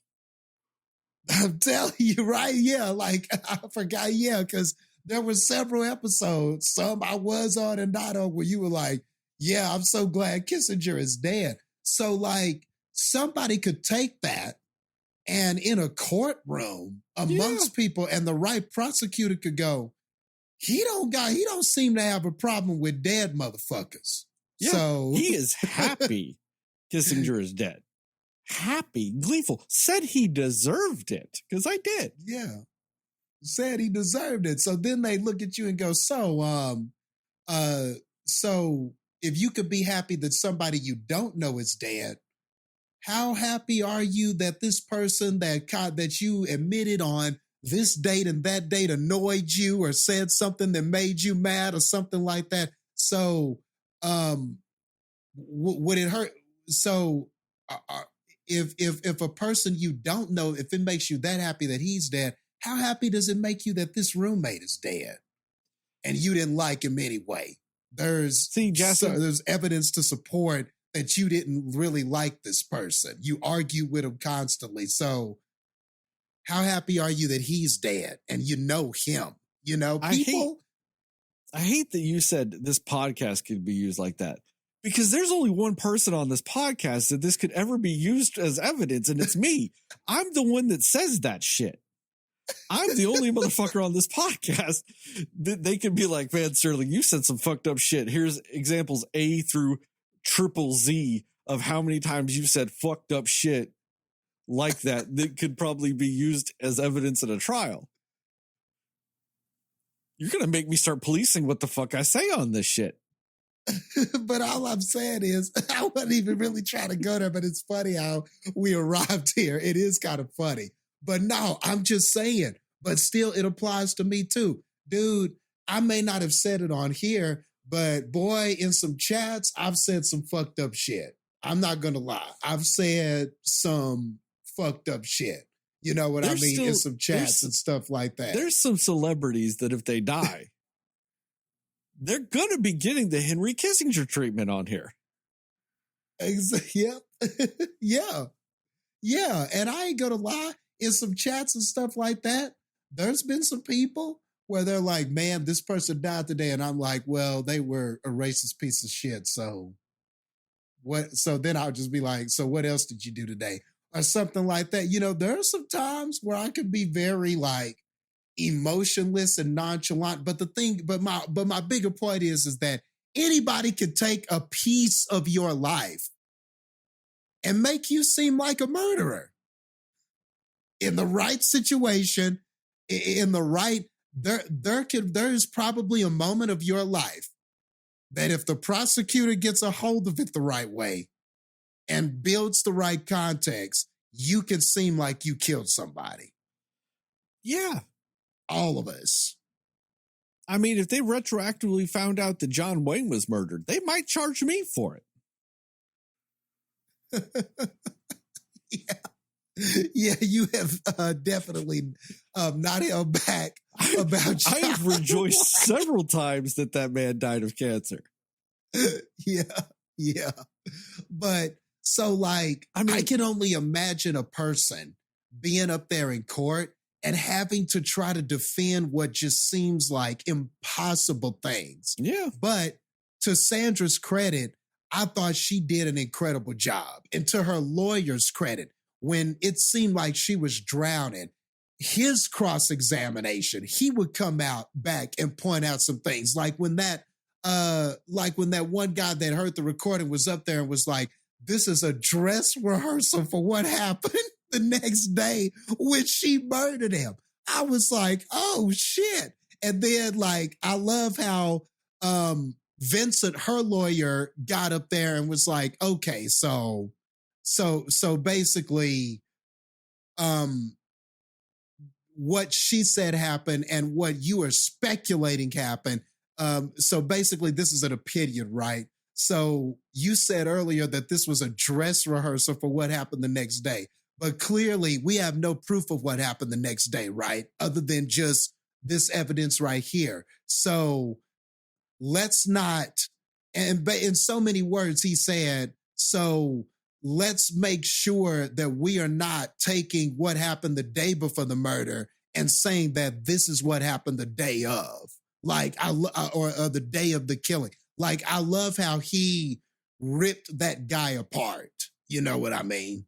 Or the psychiatrist, when he was like, so you've never had a patient commit suicide, right? So it's fair. No, I haven't, blah, blah, blah.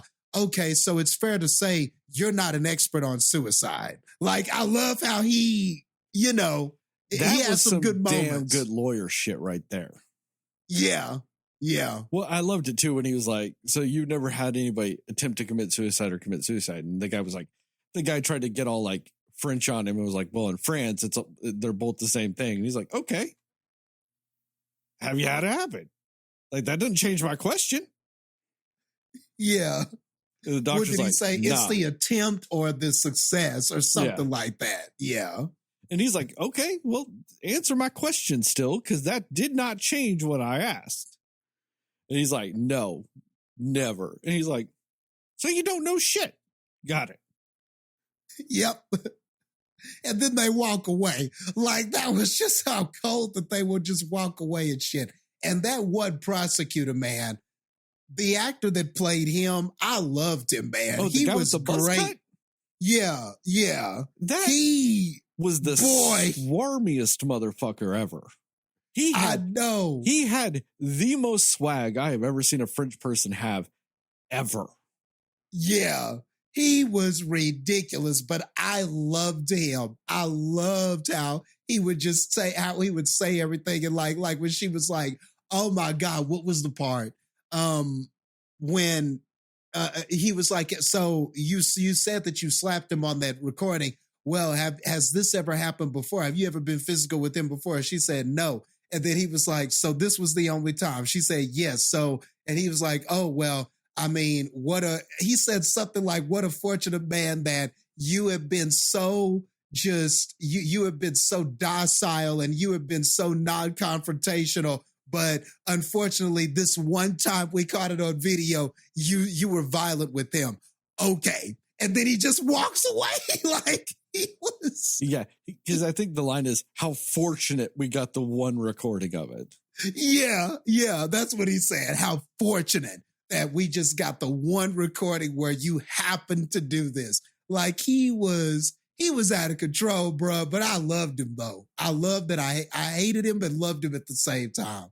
I would have hated to have been up there with him, but I loved everything that I was seeing from him. He was tight. He was a great opposition in court. Yeah, he had the zingers. He was the guy just dealing death blows with the zingers. Now, like I said, I think the jury got it right in the end. But damn, I think if that guy just tried the case of you pushed him, not you hit him and he fell, you pushed him, I don't see how that guy would have lost then. Because then the facts I think it would have lined up more with what he had, or the evidence would have lined up more with what he had. It's just like the Casey Anthony trial. What ended up happening there? They charged her with intentionally killing her baby. Planning and killing her baby. It's not really what the evidence supported. But that's also the only charge they brought. They didn't have subsequent charges. They didn't have lesser charges, anything like that. They went, nope. The only thing that happened is you planned and killed your baby. Evidence really didn't say that. Now, based on what the evidence I heard and all this other stuff, do I think she's responsible for her baby's death? Yes, I do. I think it more was probably along the lines of she was a shitty mother, wasn't paying attention, her baby died, she didn't give a fuck, and disposed of the body. I think the evidence showed that, and that would have been a slam dunk of a conviction. That's not the case she tried, or they tried. That man went up there and was like, nope, you did it with malice and forethought, you intentionally did it, and the evidence didn't show that. So he lost the trial. And everybody's like, how the fuck do you lose that trial? Because you run the wrong trial. Yeah. What were the charges? That's what happens. That's how you lose it. You charge them with the wrong fucking shit. So what ends up happening in this instance? You more or less was saying, hey, you hit the guy and he fell and died. That's not what really the evidence showed. You couldn't prove that with to a reasonable doubt, or without a reasonable doubt. So you lost. I think you used the defense's case against him. Yeah, you pushed him. He fell, hit the shed, and died. You might not have meant for it to happen. It was a crime of passion, whatever, all this other shit, but you pushed him. He fell and died. Yeah. What's the defense going to argue against that? Because their expert kind of says that might have happened. Don't got to worry about a murder weapon. Don't got to worry about any of that shit. Yep. That's gotta worry doubt. about a murder weapon. And it's not like it was a clear-cut thing like, oh, he was stabbed or shot, where you're like, okay, obviously there's a weapon somewhere.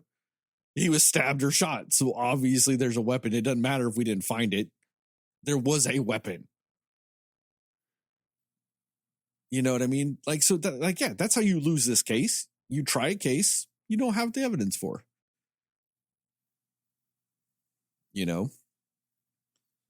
And that's the same type of thing. You can have a great prosecutor trying the wrong case and you lose just because of that. And I think that's kind of what this showed too. Great prosecutor, tried the wrong case, lost. Because he's a great damn prosecutor. He's up there with one of the best cinematic prosecutors I've ever seen. He was wonderful. And then you think about it, and I guess maybe they thought they had a case when they got that recording and heard it. Didn't really know what happened, but they heard it. They probably thought that would be enough. She was the one that was unfaithful. She borrowed an idea from his book and wrote it and became successful. I feel like they thought they may have had enough circumstantial stuff, even though we didn't, because if you're going to go to trial with that, without the murder weapon, you better be confident in your circumstantial evidence and background, all of that other stuff. Like maybe this person has a criminal history, which she didn't have. So they would have had to have been so confident in that circumstantial evidence. They thought that it would override the fact that they didn't have a weapon. Or maybe they just 100% believed the blood splatter analysis, which got refuted by the defendant's blood splatter person. But they must have really, really believed that and thought that we can definitely prove it with this. We got this incriminating recording, but it kind of wasn't. We got this. And then there are just all of these assumptions of, and then I also think some of it was a bit sexist, which her lawyer pointed that out, that he had some sexist tendencies about what he was thinking. And I think that that's apparent too. I love the back and forth they had with one of the, I guess it was a juror or a judge that was sitting on the panel. And when they were talking about the recording, and then whenever she said, well, I think he may have incited this argument because he knew that we were recording, because he knew he was recording. And then, the guy was like, oh, how, the prosecutor was like, oh, how could you say that? So you're saying basically now we're turning the victim into somebody crazy. And then that woman jumped out and said, no, she has a point. He recorded her without her knowledge. That's not a typical normal thing that you just do. She has a point. That is not just a normal thing that somebody should do, So I like that too, that it also touched on kind of sometimes the way we judge women versus the way we judge men, Her sexuality was in question. Her partners were in question. What kind of a wife was she? All that little shit we do sometimes when we judge women versus that we don't do when we judge men, Yeah. We brought it up. Eminem at a football game, fine. Taylor Swift, nah. Yep. Also, that judge was also very Phoenix Wright-ish. When there's in Phoenix Wright, whenever you present some evidence or somebody presents, oh, that's really convincing. Motherfucker, you're a judge. You shouldn't be saying that out loud. Yeah, you can't be commentating. And she was doing that same shit too. Like, oh, she got a point. You're a judge. You don't be saying that. That's weird. Yeah, that is weird. Man, or just be like, fucking man, if you say crazy. that one more time, you are just going to annoy me out of this courtroom. They kept objecting, and she's like, if you object one more time, I'm going to be pissed off. Yeah. That's all a defense does. I was like, damn, man. This is so different from what I'm used to. But it's absurd. Yeah. Well, I just loved it all. I wanted to jump back to what we were talking about. It still has to do with the recording part you were talking about, but like going back to it, like not necessarily an instance in my marriage, but I mean, I know a specific time I can think of where I was fighting with a significant other, and because of the way I can channel my emotions, and honestly, part of it's the lack thereof, I can, especially in a fight, especially when I'm hurt, I end up going that route of saying mean, fucked up shit to hurt the other person. And it is because of the whole thing of like, hurt people. Like, so if I'm in a fight and I'm hurt, I do become fucking vicious with the shit I say, because I'll disassociate and I just say some cold fucking shit. And I end up just saying it in the most matter-of-fact way. You know what I mean? Like, I don't show any joy. I don't show any pain. I don't show anything. I just say it like I'm just stating the laws of the universe with just how plain and just purely like straight when I say it. And it's that type of thing that, like you were saying, Jastin, it's like, that happens. Especially when you get in that fight. And, when you listen to that tape and you watch it play out, and whenever she's like, well, he might have started that fight on purpose, it doesn't necessarily not feel that way. We don't definitively know if that's the case, but he's like, oh, I just cooked us dinner. Like the way it plays out, that like you can infer is like, oh, I just cooked us dinner. Now we're eating dinner. I'm going to say some snide fucked up shit. What's your response, wife of mine? Oh, you countered with that. I'm going to say this fucked up thing. What's your response to that? It comes across like that. It does not completely. Now, we can't definitively say, did he pick that fight? No. I can also see where a reasonable person can hear that and go, nah, he might have started that fight on purpose.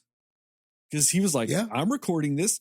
I want to use it for a book, or I want to use it for writing or whatever. And I want the most dramatic, fucked up fight ever. Because that's the shit people want to read. Nobody wants to read that we had a very civil disagreement. Exactly. Because what's more compelling? That, or like you said, a civil disagreement.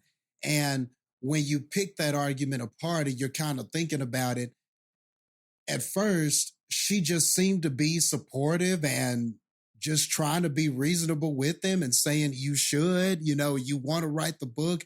You should write the book. You should alter your schedule. But I'm homeschooling my kid. Well, I told you didn't have to do that. And, we can always change what we're doing and how we're teaching him. And, you can change up. At first, all she was saying is stuff that just a person that loves you would say. She was just trying to be reasonable with him. At one point, he's getting more intense, and she's like, look, just relax. And she even goes over to him and says, I love you, and everything like that, just trying to get him to calm down.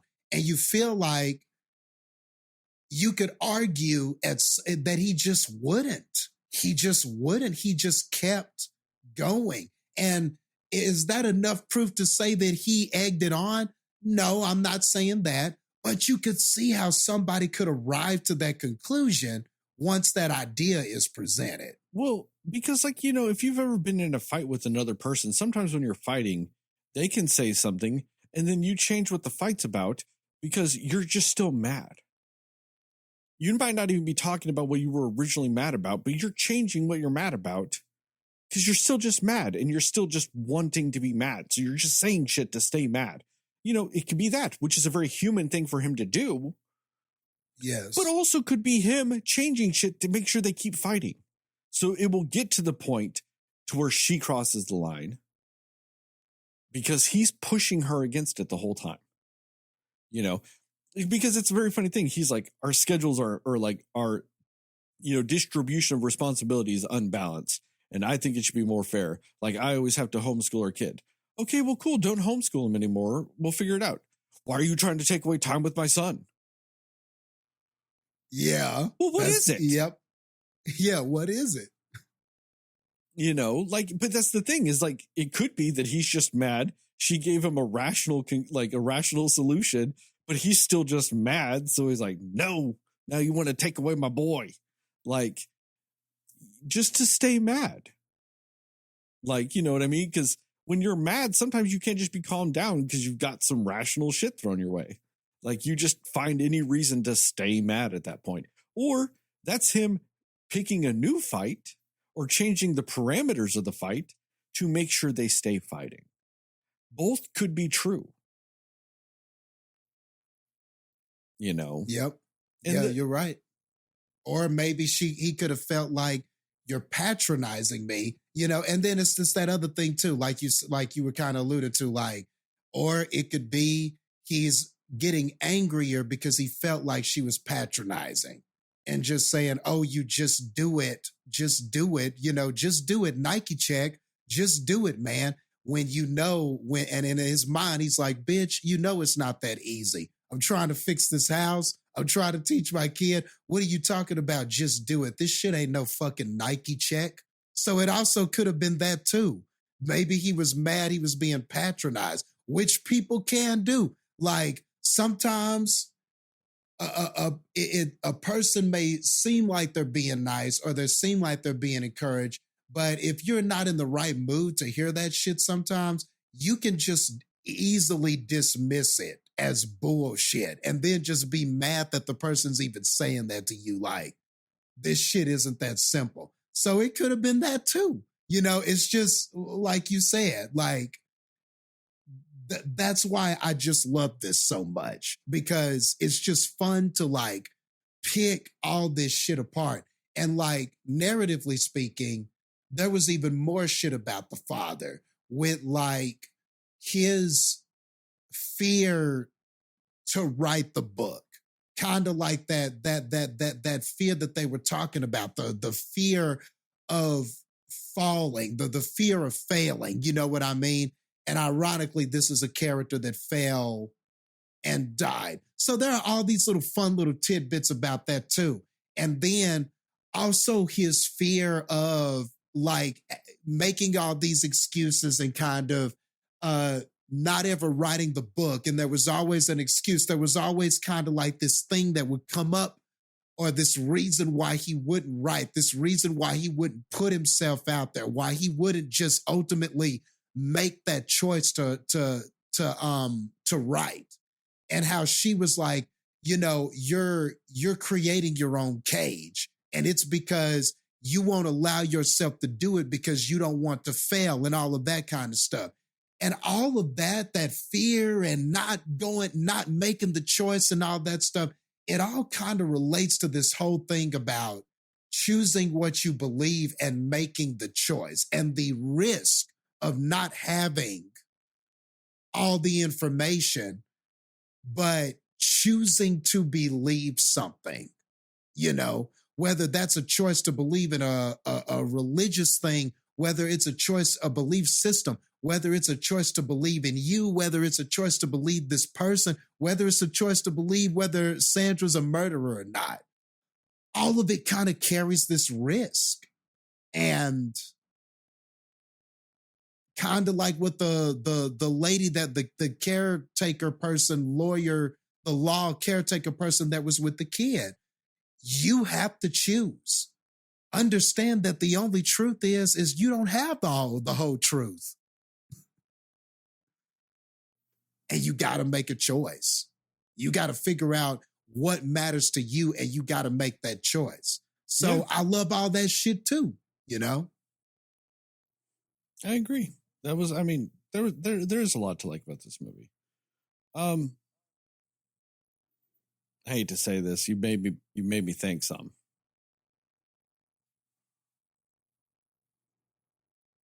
I'm gonna have to adjust my score, aren't I? I think I do. I think talking about it kind of makes me feel, it makes me realize I do like more aspects of this movie than maybe my score would perceive it to be. Can't go too crazy. Can't be setting no Spider-Man No Way Home precedents or whatever the fuck that was. I'll shift it. I think you should go up, but I'm biased, of course. No, I'll go up. You know, I love it. But I'm just saying I ain't gonna go like 20 points up, nothing like that. Nah. I'll shift it to a 78.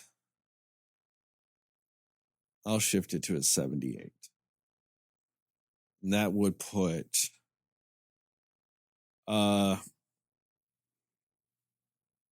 going to put a sound that nobody's going to hear because I'm going to edit it out, but it will actually help me know to where I need to change it in the video. I'm going to change this to an 88. Yeah, so the Cinescore is an 88. Okay. Now. It's close to a 90. I prefer it was being 90, but it's okay. It's okay. We almost got there. We almost got there. The only way it can hit a 90 is I would have to put it up to a B. And I can't give it a B because, like I said, the movie still did feel slow. I think the thing is, though, I wasn't giving credit to the fact that the scenes I liked, I really, really, really liked. You know what I mean?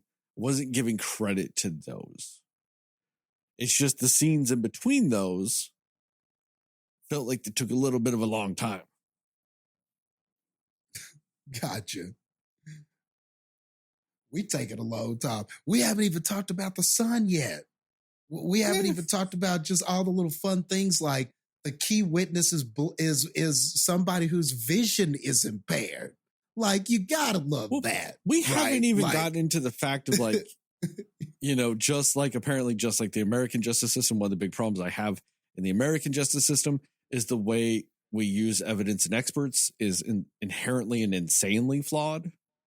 Like, we rely on science that isn't science. We rely on proven fact that's not proven fact. Blood splatter analysis. You know what that is? Nothing. It's fucking nothing. Yeah. And that's a big part of this trial. It's also a big part of our trials. It means nothing. It has been disproven and discredited so many times. And yet, for some reason, it's still a thing we allow. It's right up there with bite pattern analysis, where it's like, oh, the teeth lined up exactly, and the teeth are like a fingerprint. They're not. They're not at all. The guy that came up with that also got proven to be making the shit up. Even right down to... You can't even trust eyewitnesses. You can't even trust eyewitnesses. Eyewitnesses are insanely flawed. There, and they will be there and see some shit and still not get it right. Like, you can't even trust eyewitnesses. You can't even trust DNA. Because now they're like, oh, DNA, we'll use trace DNA. Trace DNA is one of the most fucked up things ever. They found huge times DNA's fucked up. There's even been a case in Europe where all these murders got attributed to a serial killer because they were like, oh, it was a tall, slender, redheaded woman that was last seen with the victim. DNA profile is this. Man, they said a bunch of men broke in, but the DNA profile is the same from that other case. And all these killings, they're like, oh, DNA keeps coming back the same. And they're like, man, this person is running around Europe with all these different disguises. Nobody's ever describing them the same and just murdering people all over Europe. All with the same DNA. And they're like, man, this might be the biggest criminal mastermind that's ever existed. There's no even connection we can determine between any of these people. What is going on? The DNA was from somebody that worked at the company that made the swabs they were testing the DNA with. Oh. Wow. That's why it was all coming back as the same person. Because these swabs were being sent all over the continent and coming back as the same person. Wow. Yeah. So much for DNA being accurate. Damn. Yeah. Fingerprints. You know, where they're like, oh, every fingerprint's unique. You know who said that? The person that was like, hey, maybe we should test fingerprints because I'm pretty sure they're all unique. Had no evidence of that. That's true. In fact, that's actually been proven. Fingerprints are not that unique. Also, do you know how they look at fingerprints? You know how every time we watch it on TV, it's showing a computer that's doing all this shit and analyzing and matching? That's not really how they do it. The computer does it mostly, but then they always have somebody that goes and looks at it to give their own markers and all this other shit. So somebody just stares at some shit and goes, nah, I think it's pretty good. This matches on 6 points. On an entire fingerprint? On an entire fingerprint, it matches on 6 points? The fuck is that? 6 different places match up on a fingerprint? Have you seen a fucking fingerprint? And especially when you're like, oh, they're all magically unique. And only 6 points line up? Holy fuck, that standard is low as shit. It's absurd. They use cell phone evidence in a lot of places where they're like, oh, it was pinging off the cell towers. That means nothing. Those shits could be so inaccurate. That means nothing.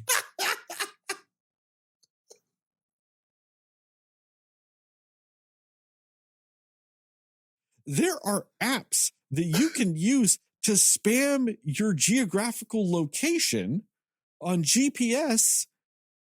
People have used that shit to catch Pokemon in Pokemon Go. Because they made their geographical location somewhere else so they could catch Pokemon. Get the fuck out of here with most of this shit. And you would like to think that, maybe it's just America that's slow with our shit because our justice system is just bound and determined to just adapt at the speed of a dead squirrel. Apparently, France hasn't caught up either because they're like, oh man, look at the blood splatter analysis.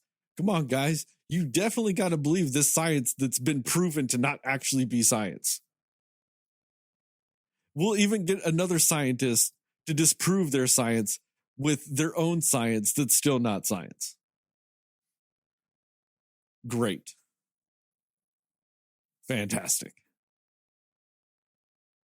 The linchpin of the evidentiary system, most of it's garbage. And now I get it. You have to give some leeway to some stuff because otherwise, how the fuck would you convict anybody ever of a crime? Anybody, yeah. But also, I think that it should be that important. That we shouldn't be able to make up science and make up, and that's the other thing too. They call it science. By definition, it's not science. It's not. Oh, but this forensic science says this. No, it's not. It's not forensic science. Half the time, they're not creating experiments. They're not coming up with hypotheses. They're not doing experiments. They're not validating their experiments. They're not retesting their experiments. They're not having other people come and test their experiments. They're not doing any of that shit. They're not doing science. They just do some shit in a lab coat so everybody thinks they're scientists. Yeah.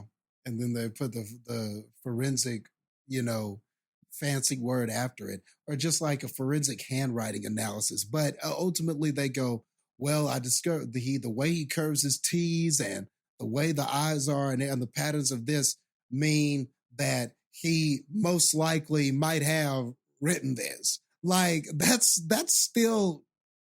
not proof.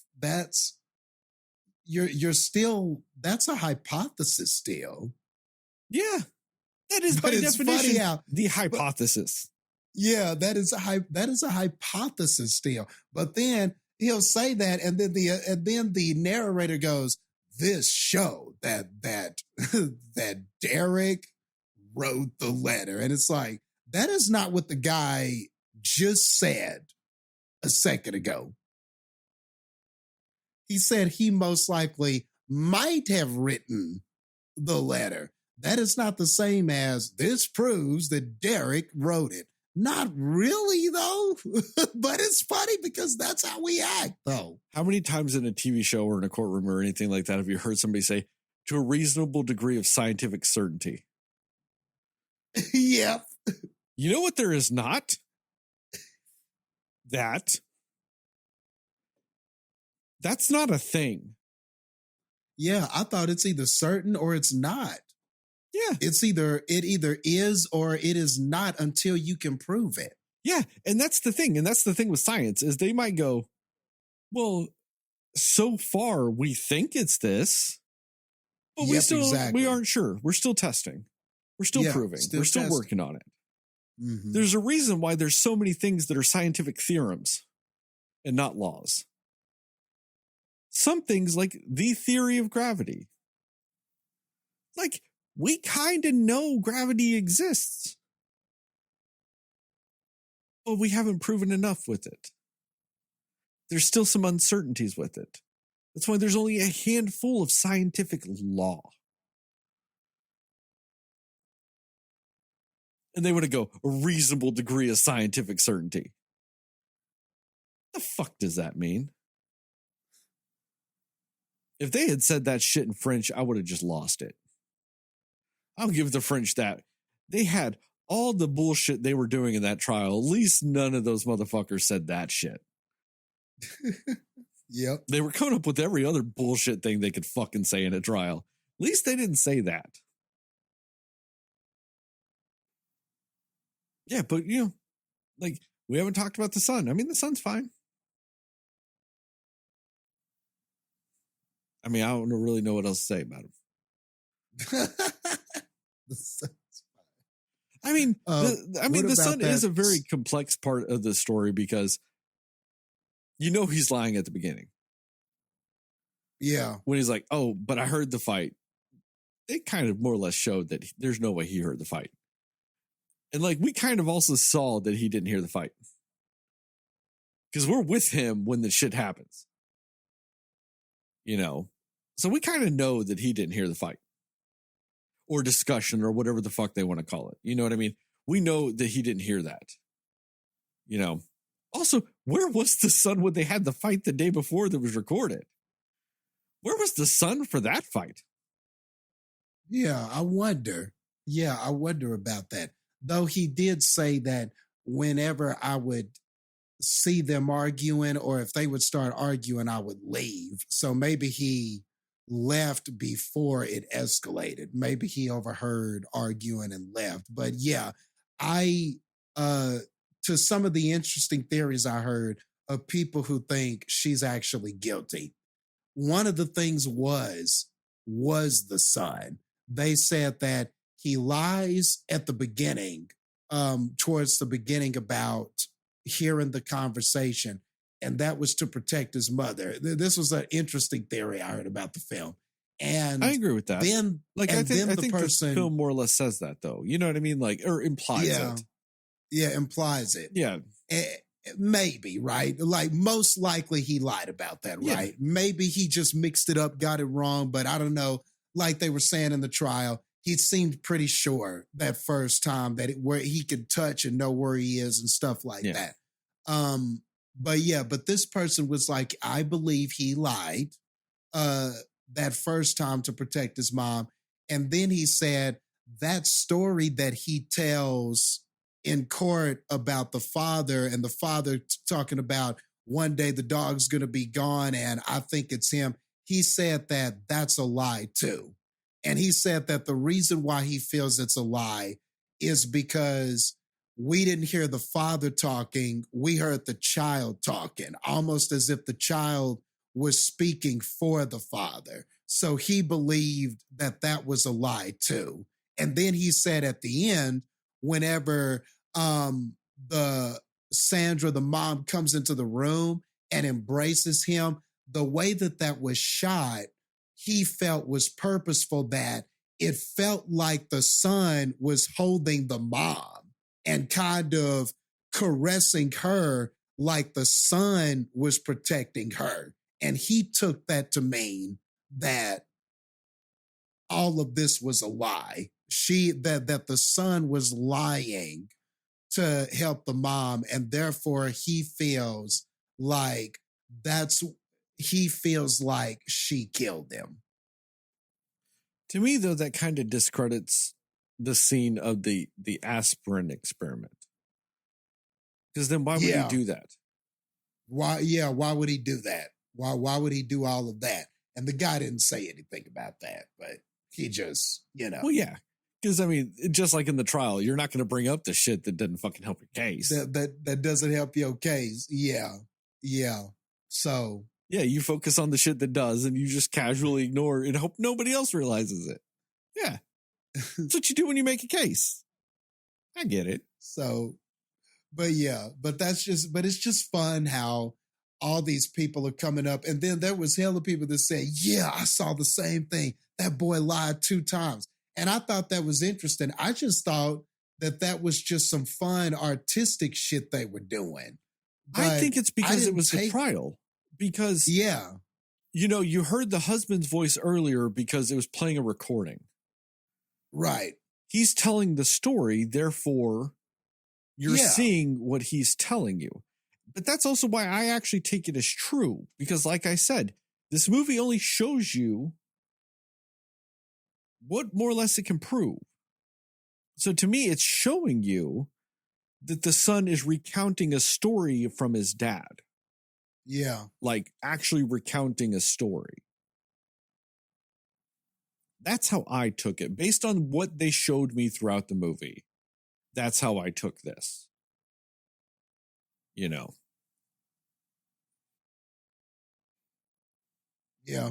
And so, but I don't know. I just found that to be pretty interesting. I just thought all of that was fun, just hearing all these theories of people who are like, no, I think I heard the whole push thing. There were people that were like, I think she killed him some kind of way. whether it was with the weapon or not, she did in some kind of way. And then they were like, because why would you kill yourself that way? Like, a fall from that height. Some people were like, how could you guarantee that you were going to die from a fall of that height? Like, why would he, if he wanted to kill himself, why wouldn't he have just done it a less painful way? Like they were there were people who argued that he just wouldn't have done it that way. If it was about suicide, would he have done it that way? So there were people even questioning that, and if he tried pills before, which is something that's relatively, which is a much safer way, less painful, I guess, less risky way of killing yourself. Why would he go from pills to, I'm going to jump from this height? So there were people questioning that even. It's just interesting, all the shit I heard. I mean, one reason would be because the pills didn't work. Yeah. Why would you do it again? Yeah. Why would you do it again? Mm-hmm. And the thing is, too, not to get into this aspect of it, too deep, but one can argue that somebody that's wanting them to kill themselves might not be looking for the most logical way to do it. Exactly. But what if the person's not? That's what I thought reading that, Yeah. And not to say that, anything specific about it, but just the mindset's different. It's super easy to not be suicidal and go, well, that doesn't make sense. Yeah. You're not suicidal. Exactly. So you can't just, and I was going to say that too. You're basing too much of this on you, but you're not suicidal. You never had those suicidal tendencies. So you can't just be like, well, why would he do it this way? You don't, just like that lawyer said, you are not an expert on suicide. How can you say how a person should do it? Why do people think they can critique something like that? Narrow that down to... by definition, somebody that is in a suicidal mindset is obviously in a different mindset than you are. Exactly. If you are not in one. You can't possibly know all of that. Because it goes back to what we're saying. You can never 100% know shit. Exactly. Anything. So, any number of things. I mean, to me, that's the flimsiest thing about it is oh, well, why would he do it that way? Because that's what he was feeling and that's what he saw. That's what he, you know what I mean? It could be that you just had another fight with your wife after having the fight before. You're feeling rejected by your friend that's a publisher. And you're standing up there going, I could just jump over this. And it's done. Yeah. Pills didn't work, but this will. Bam. That could be why. He was there and it was the opportunity of it all. That's what he saw, that's what he thought, and did it.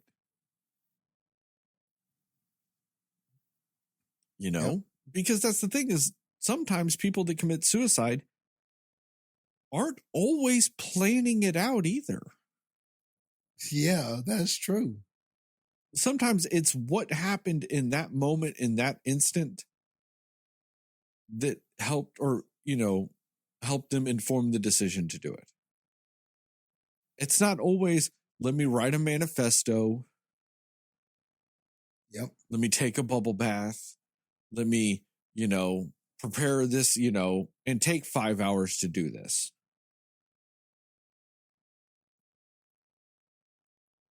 Sometimes it's just what you're thinking in that moment.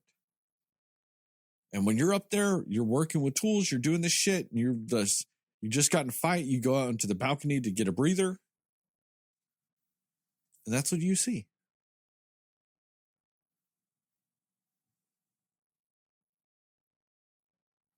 Like that is, regardless of whatever you want to like argue or whatever, that's a potential scenario.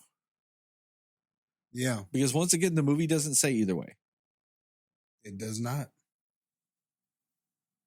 But it's a potential scenario. Yeah. And I guess the last thing I'll speak on that I wanted to speak on anyway was just towards the end where Sandra and Vincent, the lawyer, are talking. And I know that I'm thinking that if you're a person, the one person that I think might be put off by this the most is the person who expects to find the answer and doesn't get it at the end. Because there are going to be those people where you watch these things and all of this stuff, and they're going to want to get all the way to the end and get the truth or get was she really guilty or not, or get some kind of clue that maybe she was guilty, or, there are people that just want that. What I loved too is that, like, at the end of that, when she's talking to the lawyer and she's like, and he's asking, they're kind of celebrating or drinking or whatever. And then she's just kind of looking all kind of nonchalant. He's like, what's wrong? And she says, well, I thought that after this, that I would feel more gratified, or there would be some sort of reward or something like that. But there isn't anything. It's just over. Like that's it. There is no like big feeling or anything like that. There is no big reward or big result. It's just over. And we've been talking about how true to life things are. I love that line too, because that's very true to life. Like, like sometimes these things happen and it's like, yeah, I won. I was, I was acquitted. And yes, things could be worse, but now I've got a dead husband and I've got a son who now has had the trauma of what happened with that accident and his vision impaired. And now he's got the trauma of this and having to sit there in that court and hear all of that and analyze all of that and come up with something himself and try to make sense of all of this afterwards. And then you're going to have people who are going to treat this woman like she's O.J. Simpson. Yeah, she got acquitted, but I think she did it, So you got all of that. So I like how the movie kind of touched on that too. It was almost like this subtle way of them telling you, if you expected there to be this big, huge, like celebration or reward, you expected to get to the end of this movie and get the reward, which I think that's code for like the truth. That ain't how it works, son. You ain't never gonna really know the whole truth, man. You may never know all of that. So I just like how the movie had its subtle way of illustrating that point one final time. Well, and with that too, though, yes, sometimes movies are the break from real life. Sometimes movies examine real life. True. True. And like we said, this one is more accurate to real life. You'll never know. And as much as we as a culture have an obsession with crime and true crime and courtroom shit and all that shit, we can have all our opinions. We can have our thoughts. We can have all our shit. We'll never know. And that doesn't mean you can't draw a conclusion. I mean, like a lot of shit we have, a lot of the opinions I have about people. Yeah, it's based on shit I've heard, shit I've read, shit, that's been reported, all kinds of stuff. We'll never know what truly happened in a lot of those cases. That's why, especially whenever it comes to like predators or anything like that, you look for the patterns. It's like, well, this seems like a pattern. Therefore, I then, logically deduce from pattern, this seems like a problem. Therefore, issue. When it's like a one-off incident and stuff like that, I understand why there might be some hesitancy with stuff. You don't see a pattern with it. That's when it gets tougher. And that's kind of what this movie even highlights a little bit more.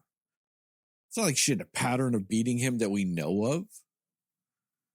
There was the one instance. Now, from that instance, can you infer some shit? Sure. As the prosecutor says, how fortunate that we have the one audio recording of you slapping your husband in the history of ever.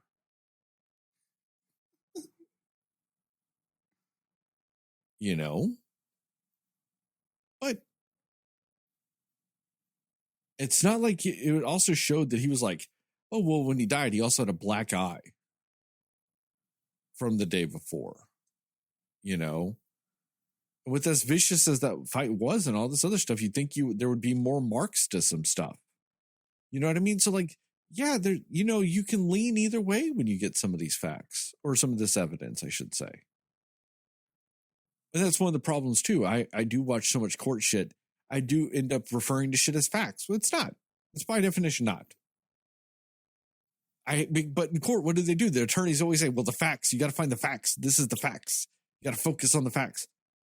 A lot of that shit's not facts. Yeah. The only fact we have is that guy fell and died. That's literally the only fact we have, really. Yeah. We know they fought the day before. That's a fact. But what else? You know what I mean? Like, everything else is conjecture. It's theorems. It's conclusions based on perceptions of evidence. Because that's the other thing too. Evidence within itself is not a fact. Evidence is parts of shit. It's like we could put a puzzle, you and me, Jastin, we could be sitting on opposite ends of the table and we could work on the same puzzle. But then afterwards, you're literally seeing that same puzzle from a different direction than I am. So technically, our perception of the same puzzle that we both just worked on is different. Just because the puzzle is facing one of us and facing away from the other one. So we both are literally perceiving the exact same thing as two different things. In the exact same moment. Evidence is that. They showed that. One person was like, nope, blood evidence shows it meant it was a hit from this angle from this. Another person looked at that same evidence and went, nah, that's crazy. It happens.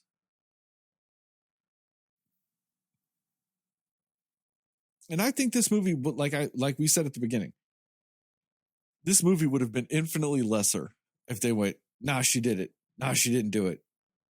Yeah, this is how the fight went. This is how the fight didn't go. Like, you know what I mean? Like, oh. Yeah. Yeah.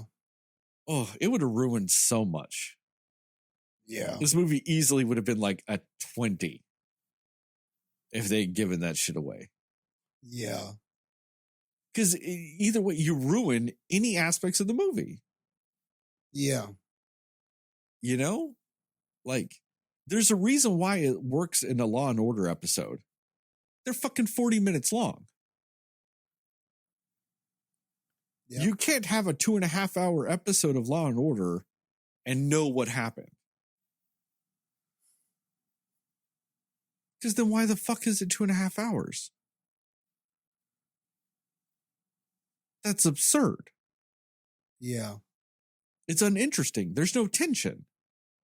You can keep tension for 40 minutes when you know what happened. You can't keep any sort of anything for 2.5 hours if you know what happened.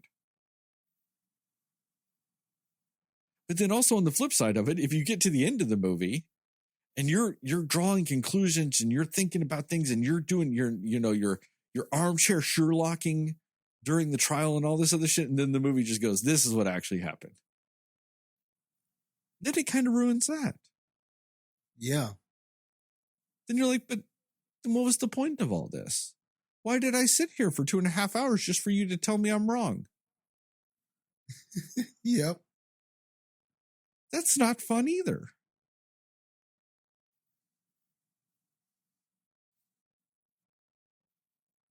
Good point. Oh, that probably would have been the biggest mistake. Not telling us at the beginning, but if they told us at the end, that would have been the single biggest mistake this movie could have done. Yeah. Because God, you would have sat there for 2.5 hours and you would have had all these thoughts and all these theories and all this whatnots. And then it goes, this is what happened. And you would have gone, I was completely wrong about everything. Fuck this movie. Exactly. And either way, it just wouldn't have been, it just would have been nowhere near as good. And just imagine the whole movie basing its story on that's not the point. Because there are several times where characters are like, where she's like, I didn't kill him. And the lawyer says, that's not the point. And then the other people are talking and it's like, well, did she do it or not? That's not the point. So, and yes, that is true. That is not the point of the trial, but that's also a subtle thing of saying that is not the point of this film, is for you to know who killed or who didn't kill. So I'm glad that they straddled that line and remained consistent till the end. Because like you said, it would have just blown up everything if you get to the end and she pushes a cereal box off the table and smirks about it or something. Like, it just... I got a little worried about it after she went and talked to her son before she curled up on the couch with the dog. I thought she was going to walk somewhere and pull out the murder weapon and toss it in the fire or something. I was so worried when that was playing out that was going to happen. She's going to pull out a chunk of wood or something and toss it in the fire. I was like, oh no, please don't do it. And she just curled up and fell asleep with a dog. I was like, okay, that's fair. See, I was concerned whenever she got to that scene and the dog walked up. I was wondering if maybe that dog was going to react in some sort of way that either indicated guilt or were they going to have some sort of interaction that indicated guilt or innocence, and nothing really happened. Like if she was like, I'm so glad you couldn't talk, Snoop Dogg, because you're the only one that knows the truth. Yeah, or something like that. I just was, or the dog barks at something or reacts at something, and you see that and somehow subtly that tells you, oh, she's guilty. I was afraid. I thought there might have been a last little something there, but I'm glad there wasn't. Though there were people that said the dog cuddling up with her proves innocence. And I went, no, it doesn't. Get off with that shit. I was like, no, it doesn't. But there were so many comments that were like, Snoop trusted her at the end. So that's all I needed to see it. I'm like, fuck off. Fuck right off with that. Okay. Fuck off with this whole animals are the true deciders of truth and virtue. No, they're not. They're not. Especially not some fucking dog. That dog's like, man, you feed me. You're my buddy. Yeah. Come on. Oh, now, if it was a cat, I get it. Because the cats are the ultimate gatekeepers of truth and innocence. The fact that we don't have cats in every courtroom in this country blows my mind.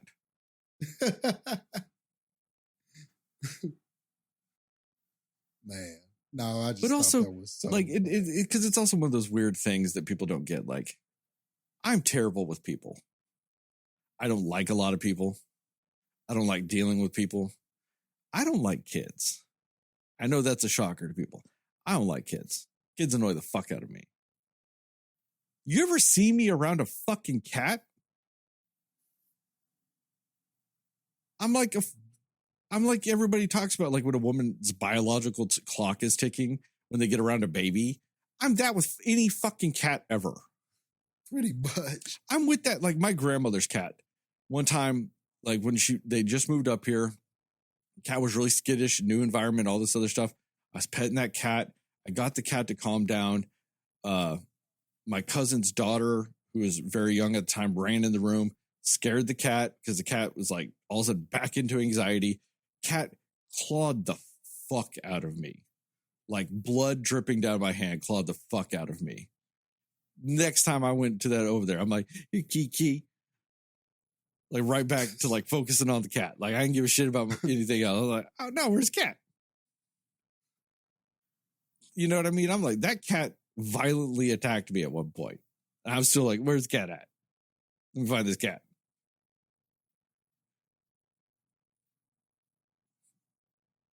Like, yeah. So the way people interact with animals, those are all different things. Come on, get out of here with that shit. I just hate that. Oh, the dog knows. The dog doesn't know shit. I know, man. This is a Lassie or some shit, man. That dog don't know shit. Oh, Red 1010, K9 Cop. Who are all the dogs that know shit? So, Justin, you really want to get hit by like some shit like why you would really think that? My ex-wife's dog. Hated Santa Claus. Hated Santa Claus. So is everybody going to sit out there and say that Santa Claus is bad now? Because this dog hated Santa. Now, we know why he hated Santa. He actually used to be owned by a mall Santa that used to abuse the fuck out of him before he got rescued from that situation. So we know why he actually hated anything that looked like Santa. Why, I guess it was a good thing my beard wasn't white. Because you put up a Santa decoration, he'd get all scared, skittish, and hated it. Now, we know that as because he was abused by something that looked like that, therefore did not like it. But if we want to go by that logic of all dogs know, Santa evil as fuck. Yep. He killed somebody. Can't be trusting no Santa anywhere. Because the dog knew that Santa was bad. And I know none of you motherfuckers want to give me that win. There's another reason why Christmas shouldn't exist. Oh, God. Don't bring Christmas into this. There's so many good songs that you can sing. My dog says otherwise, Jastin. My dog said Christmas is bad. That settles it. Guilty. Clink, clink. Lock it up. You got anything else on this, Jastin? Nah, I'm good. On that note, thank you guys for listening to this episode of the Cinema Slayers podcast. Check us out on the internet at www.cinemaslayers.com. Check us out on Facebook, where we're cinema_slayers. Check us out on Threads and Instagram and Letterboxd, where we're cinema_slayers. This score for this movie will be up on that, which you'll be happy with, Jastin, because of the way Letterboxd works. And because we always round up here at the Cinema Slayers podcast, it will actually be getting 4 stars from us on that. So that's almost the equivalent of a B on that. Cool. You can also find me on there. If you want to look at my stuff specifically, I am CS Sterling C on Letterboxd. And, I want to know. I want to challenge people. Who's seen more shit than me? I'm from 1975 to now, I've at least been able to log so far 2,100 movies, which is about 200 more movies than if I'd watched one new one every week since I was born. So yes, that's my challenge to all the cinefans out there. Who's watched more shit than me? And that's not even really a challenge like, oh, I bet you haven't. I'm actually curious. I want to actually know the people who have less of a life than me that have watched that much shit. That's what I want to know. I want to know who else is, like I said, just does nothing but watch shit all the fucking time. That's what I want to know. I want to meet my tribe, essentially. Where are you guys at? And then we are also at Cinescore Pod on TikTok and YouTube. Tell your family, tell your friends' family, tell your family's friends, and most of all, tell those dear sweet mothers, because dear sweet mothers love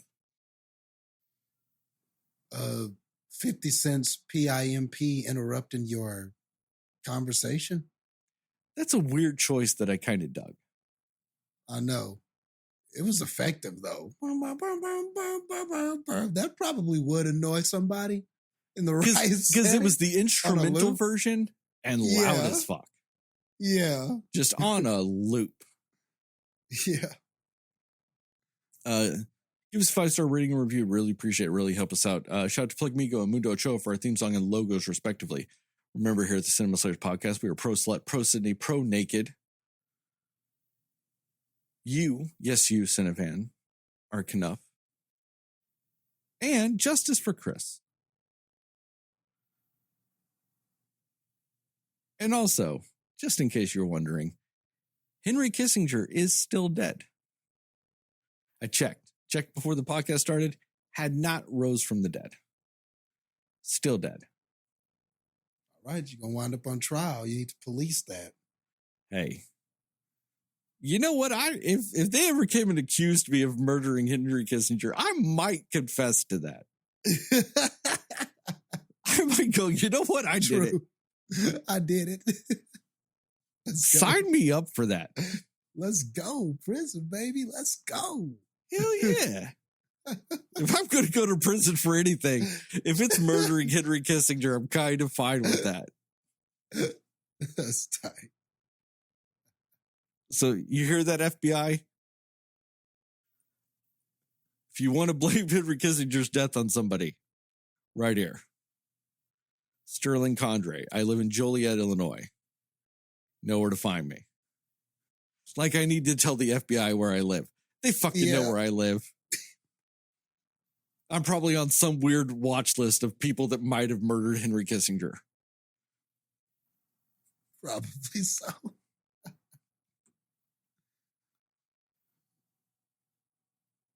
Trying to remember where the fuck I'm at in this outro. And as I always in these TikToks, these YouTube videos, and this podcast, just remember, according to Jastin, Moon Knight is the Best Picture winner. Oh, I should have ended that in a different way. I should have said, and as I always in these TikToks, these YouTube videos and podcasts, just remember, according to me, I murdered Henry Kissinger. Fuck, I should have said that. That was the perfect time to say that. It was the perfect time. It was the perfect time. Cinema Slayers. Dang, now you got to wait till another perfect time to throw it out. I know. I can't just do it next episode. It's kind of ruined, but I was like, oh man, as all that talk I was saying, I should have just fucking said that. And it clicked as soon as I ended it. And as soon as I hit the outro music, I was like, oh, I should have said that. Just like a half a second too late. Damn. Next time. I missed it. Oh well. Hopefully he'll stay dead for a while and I'll get to do it again. You never know with that motherfucker. You missed it last week. I was talking about how I was kind of afraid that he was a lich. That he was an undead sorcerer, that he might just come back anytime. That's why I keep a lookout for this, everybody. I swear he's a lich. This is all just a part of his necromancy. Because why else would you be responsible for so many deaths as that man was? If you were not trying to perform some sort of soul magic. And trying to create an army of the dead. Got a point. You got a point. I mean, you only commit so many war crimes for, specific reasons. So. I wonder if it ever drives anybody nuts how much I love mentioning how many war crimes Henry Kissinger committed. And why I'm glad he's dead. But also, if you're not behind that, why the fuck do you listen to this? Like, I'll say this. True. If you love war crimes, this is probably not the podcast for you.